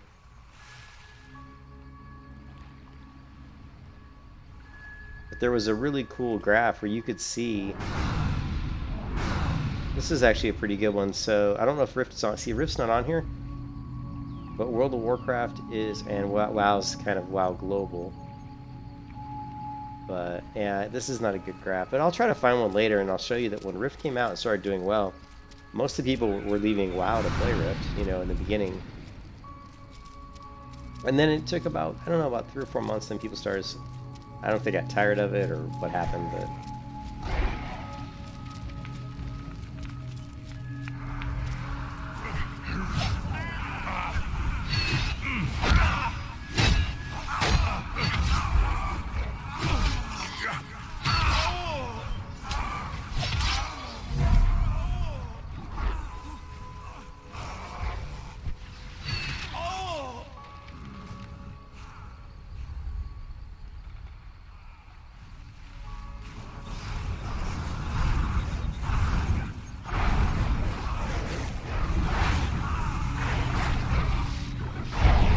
Yeah, see, most of them are ending in 2012.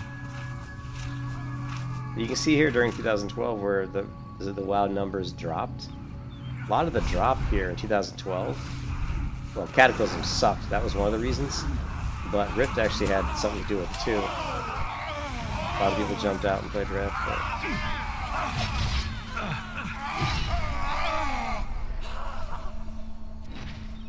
I think that the combat system had it has a few issues to it. One of the things I saw in Battlegrounds in Rift was that if you were melee, it was really difficult. It was really easy to get kind of kited and blown up by ranged. Like melee classes in PvP really struggled early on in Rift. It was quite a struggle.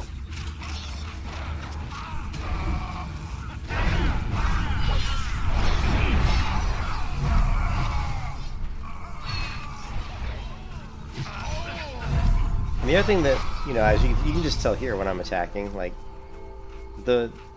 maybe there's ways you can, but I mean, you can see the targeting. Notice how, like, if I target an enemy, and I start attacking him, you see how long it took before his nameplate showed up? That's a big issue. Like if I click this guy, see, I don't see a nameplate. But when he gets close enough, I mean, I should already see a nameplate over him, and I don't.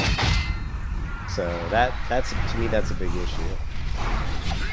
And the nameplates are too small. I don't know if these things, you probably could get some add-ons and stuff, but the nameplates are much too small. They're kind of hard to see. But I mean, I could pick apart Rift. There's a lot of things in it that definitely needed improvement. But still, it was a good game. I mean, there were a lot of good aspects to it. There was good quest design, good quests, really nice open world, large open world with good level design.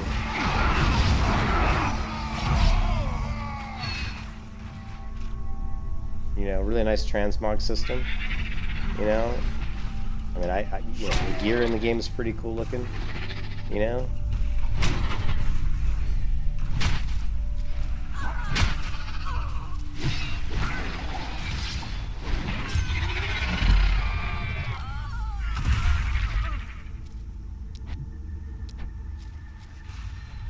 Yeah, I don't know if I have.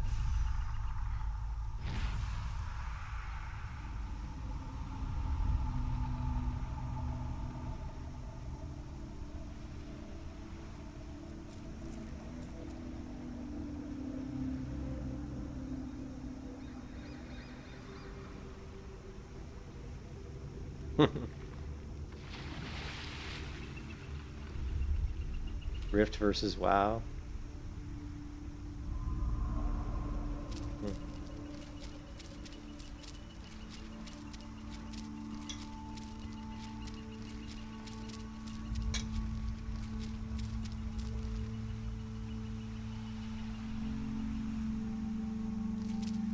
Yeah, I can't seem to get a good subscriber numbers. Let's see. Let's go.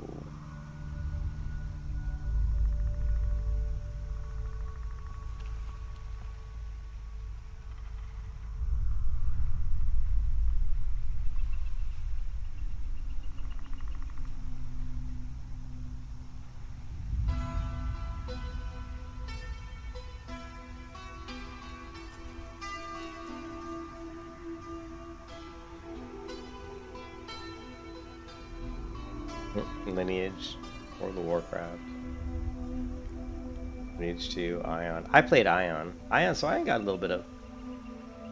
So percentage of total MMORPG subscribers, and then this is just the year.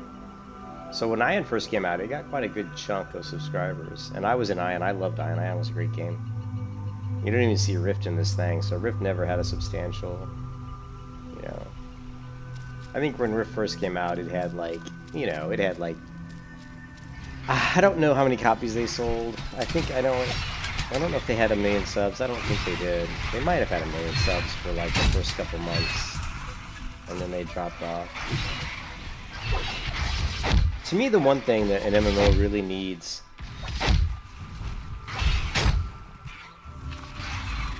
the one thing an MMO really has to have that is really, really important is you have to have a really nice, smooth game engine. You have to have good. When I say smooth game engine, I'm talking about TCP/IP. I'm talking about network communications from the client to the server. It has to be very smooth. It has to feel smooth.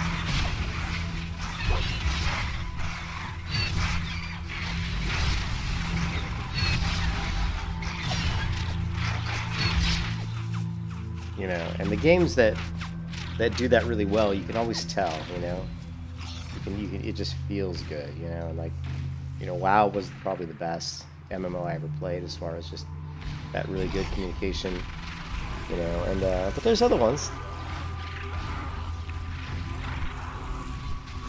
Black Desert was pretty smooth. Terra was really good. Terra felt really good. I think you really have to take a lot of time to develop the combat system. To me, the combat's really important. A lot of people overlook it, because the combat's really what makes you feel, gives you that kind of solid, foot on the ground kind of feeling, where you feel really part of the world. The combat feels smooth and impactful. It makes you feel a lot more part of the world. Gotta be careful with this guy because he can knock us off.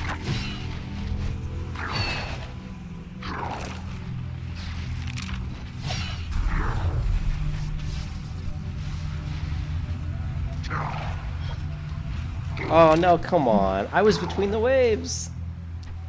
I was between the waves. Come on. That was so lame. I was totally between those waves. I can't even see my character on the map here. Oh, here we go.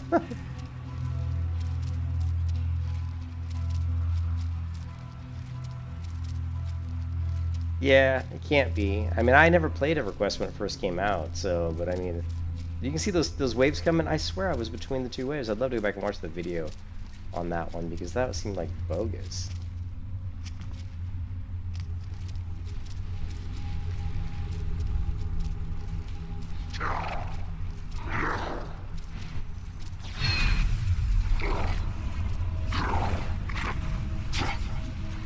That's exact. I was between the waves that's exactly like it was last time. I was between the waves that time, just like I was before.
I'm dead, apparently.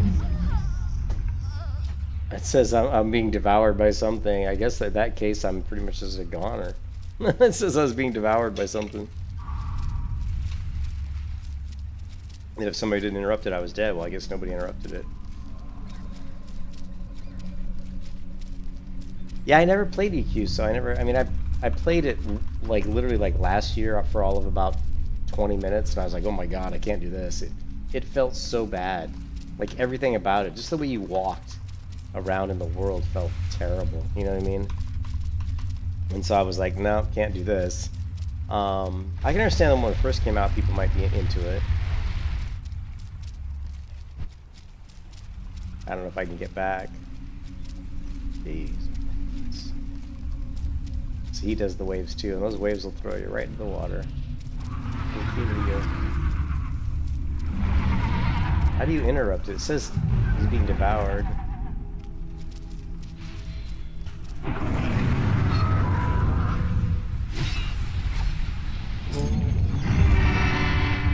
Die, Vernon! Do I smell a dwarf among you? They have served my needs well for so long. Alright, well, I'm out of here, so I died. I lost my buff, so...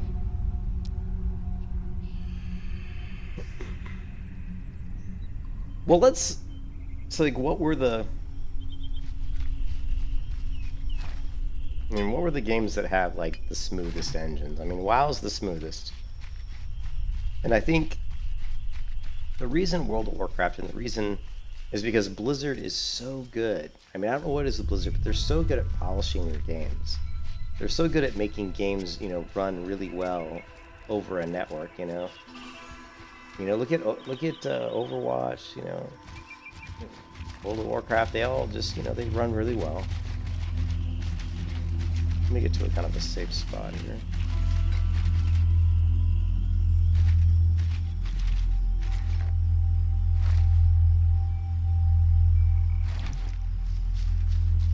But Terra ran really well too. And I think that's one of the Terra's biggest benefits is, you know, people like to say that it didn't run that well, but it actually did run. It ran really well. The only time it didn't run well is if you had like a ton of people, like, you know, when you had like over like 20 or 30 people in an area, yeah, it started to have problems. That was because it was Unreal Engine 3, and Unreal Engine 3 never really handled that many connections in the same area that well. It just didn't do a good job of it. That's why I think a game like Blizzard, and Blizzard created their own engine. It was a custom engine. What do you mean it's toast? How could your account be toast, dude? How is your account toast?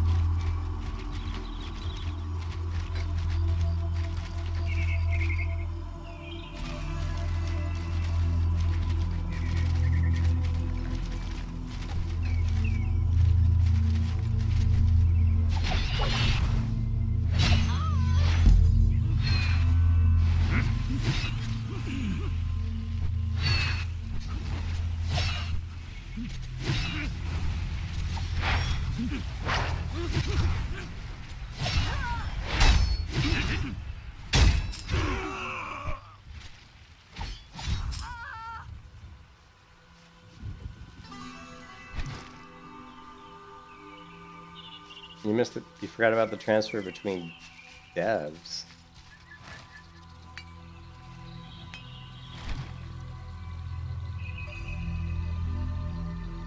Oh crap, that means my account must be dead too.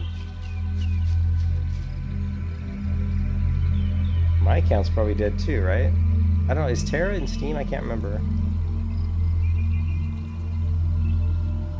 Oh, dude. My account may be dead too. Because I didn't... I don't think I went in and changed it either. So what does that mean? Does that... You mean I lost everything? I really don't care that I lost everything because...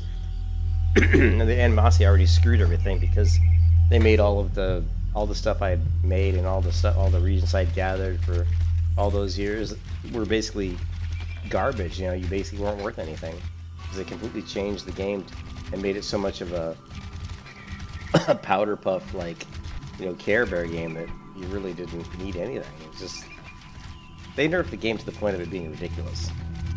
You know, it was just a stupid game at that point, in my opinion. But it's really sad because Terra, when it first came out, was a really, really good game. In fact, I would easily say it was the second best MMO that I ever played. When Terra, when I played in the closed betas, the open betas in the first few months of release of Terra, I would say it's by far probably the second best MMO. The only game that I played that I liked more was probably WoW, and that was it. I wish I would have had, like, I wish I would have streamed, but I didn't stream, like, I didn't stream games, I didn't stream MMOs back then like I do now, so I don't really have any video of like when I first played Terra, which is really makes me sad. I really wish I had videos of me playing Terra like initially. Got something in my throat, I'm sorry.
So I wanted to show a little bit of the warrior and kind of talk about, kind of how I play the warrior class and just, tips on how to approach the warrior class. I think since Terra is now kind of becoming popular again because of the moving it to Steam, the addition of the gunner class, which is kind of a funny class.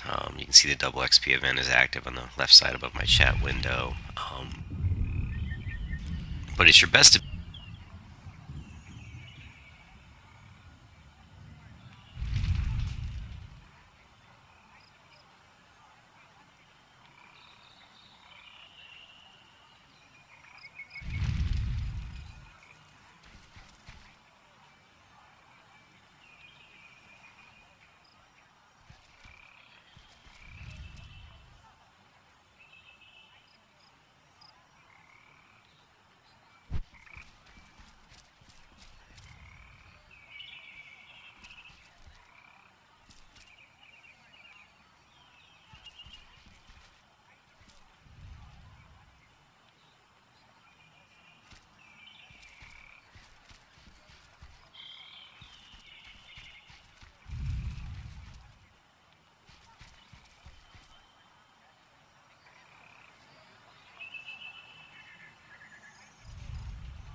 I am mighty.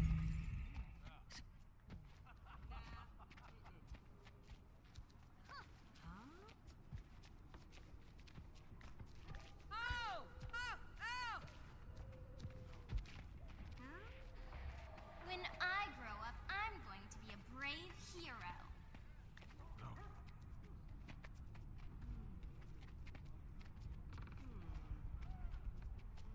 Where did he... He'll take one look at me across a crowded square and be smitten. I can hear wedding trumpets already.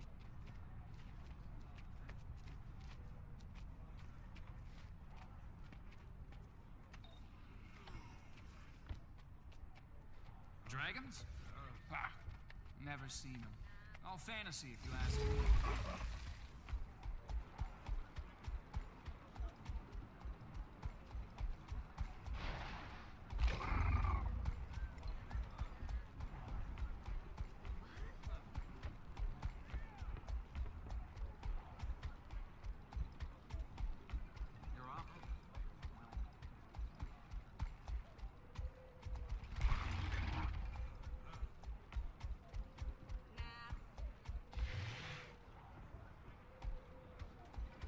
Spare a little change?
Hey, Vindictus, or to some degree Guild Wars 2, have brought to MMO combat are found in the way in which attacks are modelled.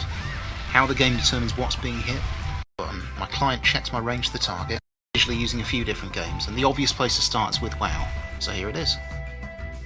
In WoW, you press buttons to deal damage. Not a complicated process, and it isn't very complicated behind the scenes either. To use a targeted ability, I select a mob, and I press a button like this. Now, the moment I press this button, my client checks my range to the target, and if I'm within the required distance, it sends that input to the server, which checks the same. It then applies damage to the target. Now, the astute among you may have noticed that my character hasn't even swung a weapon yet, but that's okay, because the swing of a weapon really doesn't have anything to do with dealing damage in Warcraft. This damage calculation is immediate, and the animation of my character attacking is just a convenient bit of feedback that occurs afterwards. Notice, of course, that the weapon of my character also doesn't come anywhere close to the target. I wave it meekly in the air within the general vicinity, and the mob falls over. For area attacks like Cone of Cold, which do not require a target, the server immediately decides what's in the area at the point when the button's pressed, applies damage, and then an animation is played afterwards which may or may not come anywhere close to the target that you dealt damage to. Of course, the same applies to mob attacks. While mob white damage has an animation, if you ever see this animation play, it means you've already been hit. Mobs will continuously attack anything within their attack radius, no matter how you move around, regardless of where their little animated pincers appear to be swinging. So why does attacking in Warcraft still feel solid and satisfying when your character isn't really ever hitting anything? Well, that feeling of satisfaction comes from feedback, and the feedback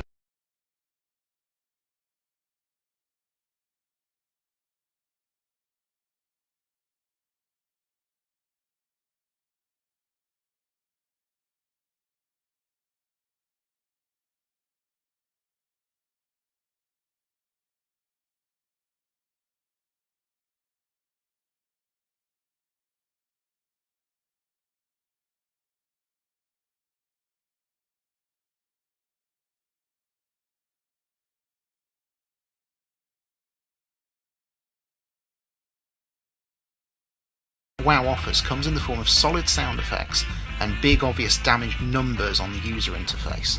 When you throw an attack out in Warcraft, you don't look at the attack itself, you're not watching the animation, you wait to see the big crit damage number pop up. Now, you could argue that this is just a cosmetic issue and the gameplay isn't really impacted by these mechanics, but more recent games which change this method of hit detection have offered significantly different gameplay precisely because they do all of this differently. So moving slightly up in the world from WoW, here's Guild Wars 2. Guild Wars 2 features tab targeting, and most targeted attacks will automatically face and follow your target, which sounds a lot like Warcraft, but here are some differences. Firstly, both the mob and most player attacks do not instantly calculate damage at the point they are used. Even for melee attacks, pressing the button only starts an animation, which will eventually deal damage if, and only if, there is something in the area when the animation completes. This is a massive deal, because it means firstly that you can see incoming attacks, even melee attacks, before they connect, and secondly it means that if you are moving and leave the damage area after an attack has begun, it won't connect. You might compare this to a casted area damage effect in Warcraft, like a Flame Strike, which has a casting animation and can be avoided by leaving the area, but this mechanic is practically untouched in WoW and of no consequence in PvP at all. In Guild Wars 2, their animations and damage calculation mean that just about everything works in that fashion, and so it can be avoided through movement or dodged on reaction using invulnerable frames. This even applies to mob base attacks, so you can strafe out the way of a mob swing. WoW doesn't have an invulnerable dodge roll, but if it did, then it still wouldn't play anything like Guild Wars 2. The main difference is not the availability of a dodge button, but the fact that you can see the incoming attack before it hits you, which allows you to do something about it. You're able to react because the animations are actual startup times for the attack, and not just the cosmetic that's thrown on afterwards. In Warcraft, many or most of your abilities are instant and allow you to strafe around and jump all over the place while you press buttons. People consider this exciting and free. They say it's fun to be mobile and complain about games which work differently. And yet in Warcraft this movement is almost entirely meaningless, as everything still hits you anyway. Any movement that isn't taking you out of raiding fire or behind a pillar in an arena is pretty much just cosmetic fluff to make you feel better.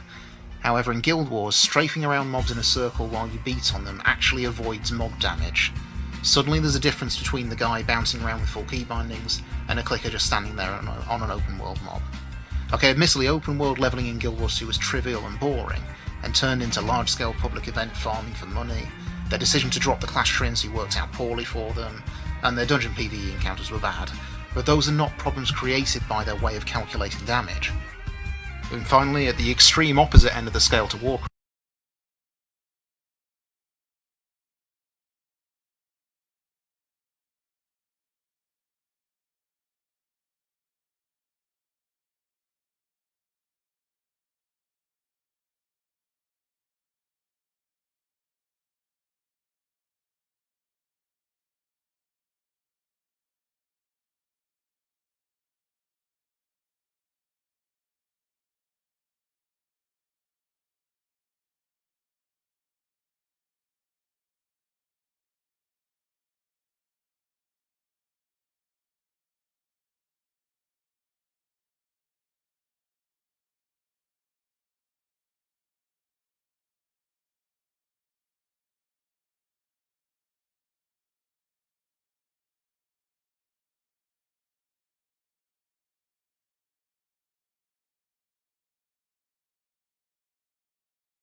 you have Terra.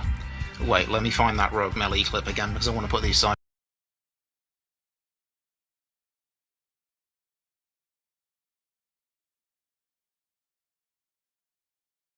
Warcraft, you have Terra.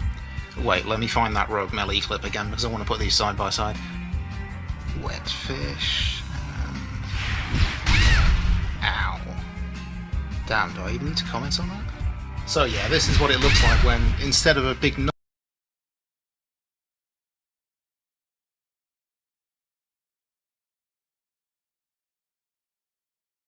Damn, do I even need to comment on that? So yeah, this is what it looks like when, instead of a big number for a crit on your user interface, you do combat feedback through the animation of hitting something really hard in the face with a giant hammer. I was going to do a comparison to a Paladin, but I never got around to logging one on. But moving on, that's the cosmetic difference, and I really want to talk about the gameplay differences. I'm just making a note that Terra feels satisfying in a way that you could never achieve with the WoW method of doing damage calculation, which happens to be the same way that the Old Republic works, Rift, Ion. You know, we've been doing this wishy-washy shit for far too long, which is why it's exciting.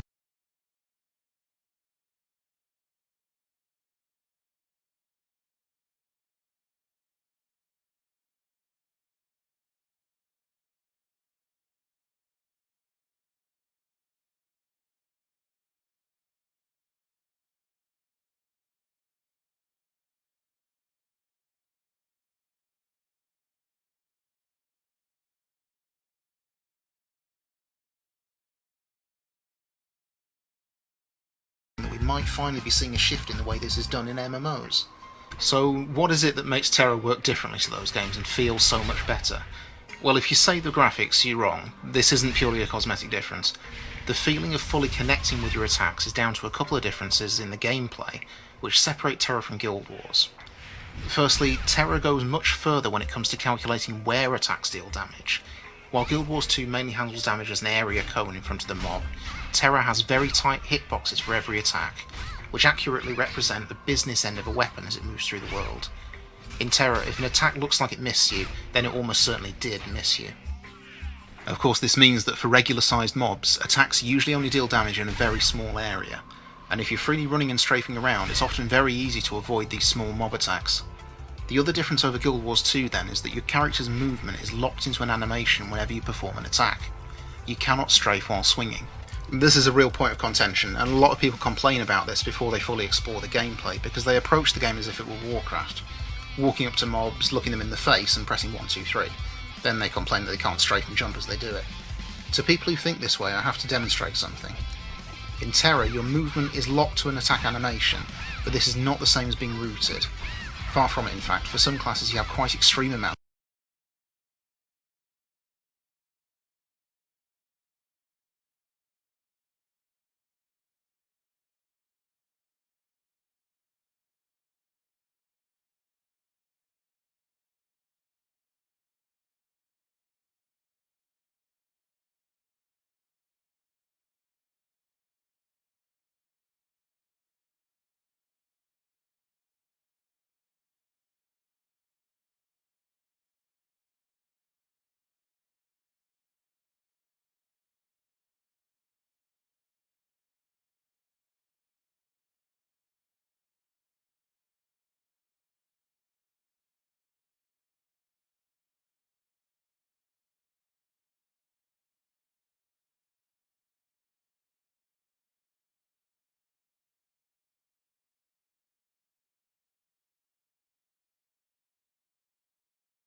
You have no target.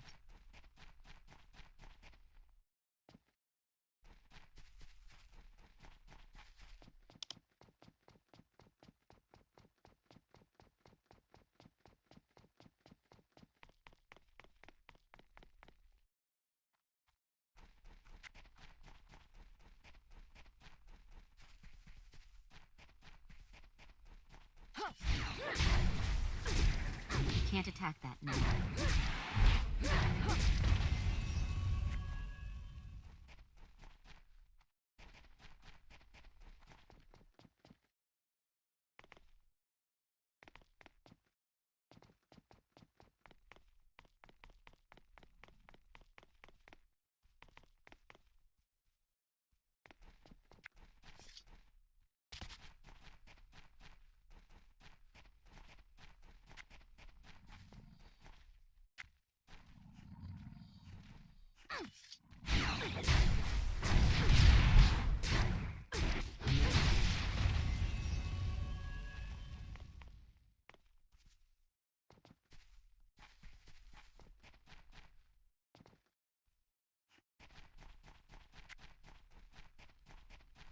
Your target is too far.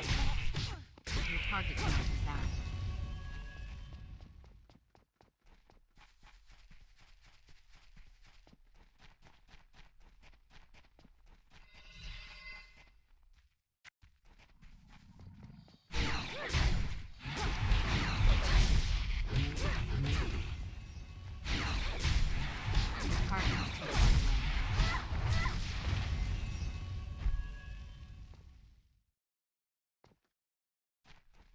Your target cannot be found.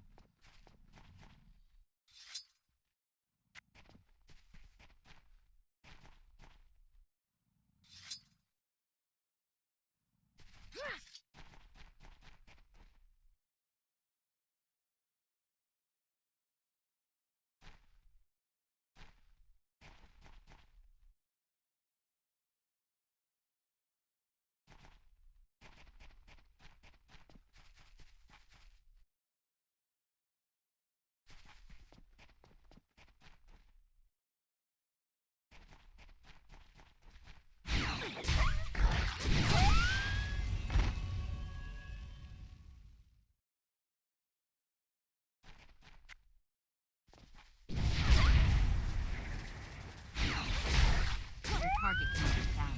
You have no target.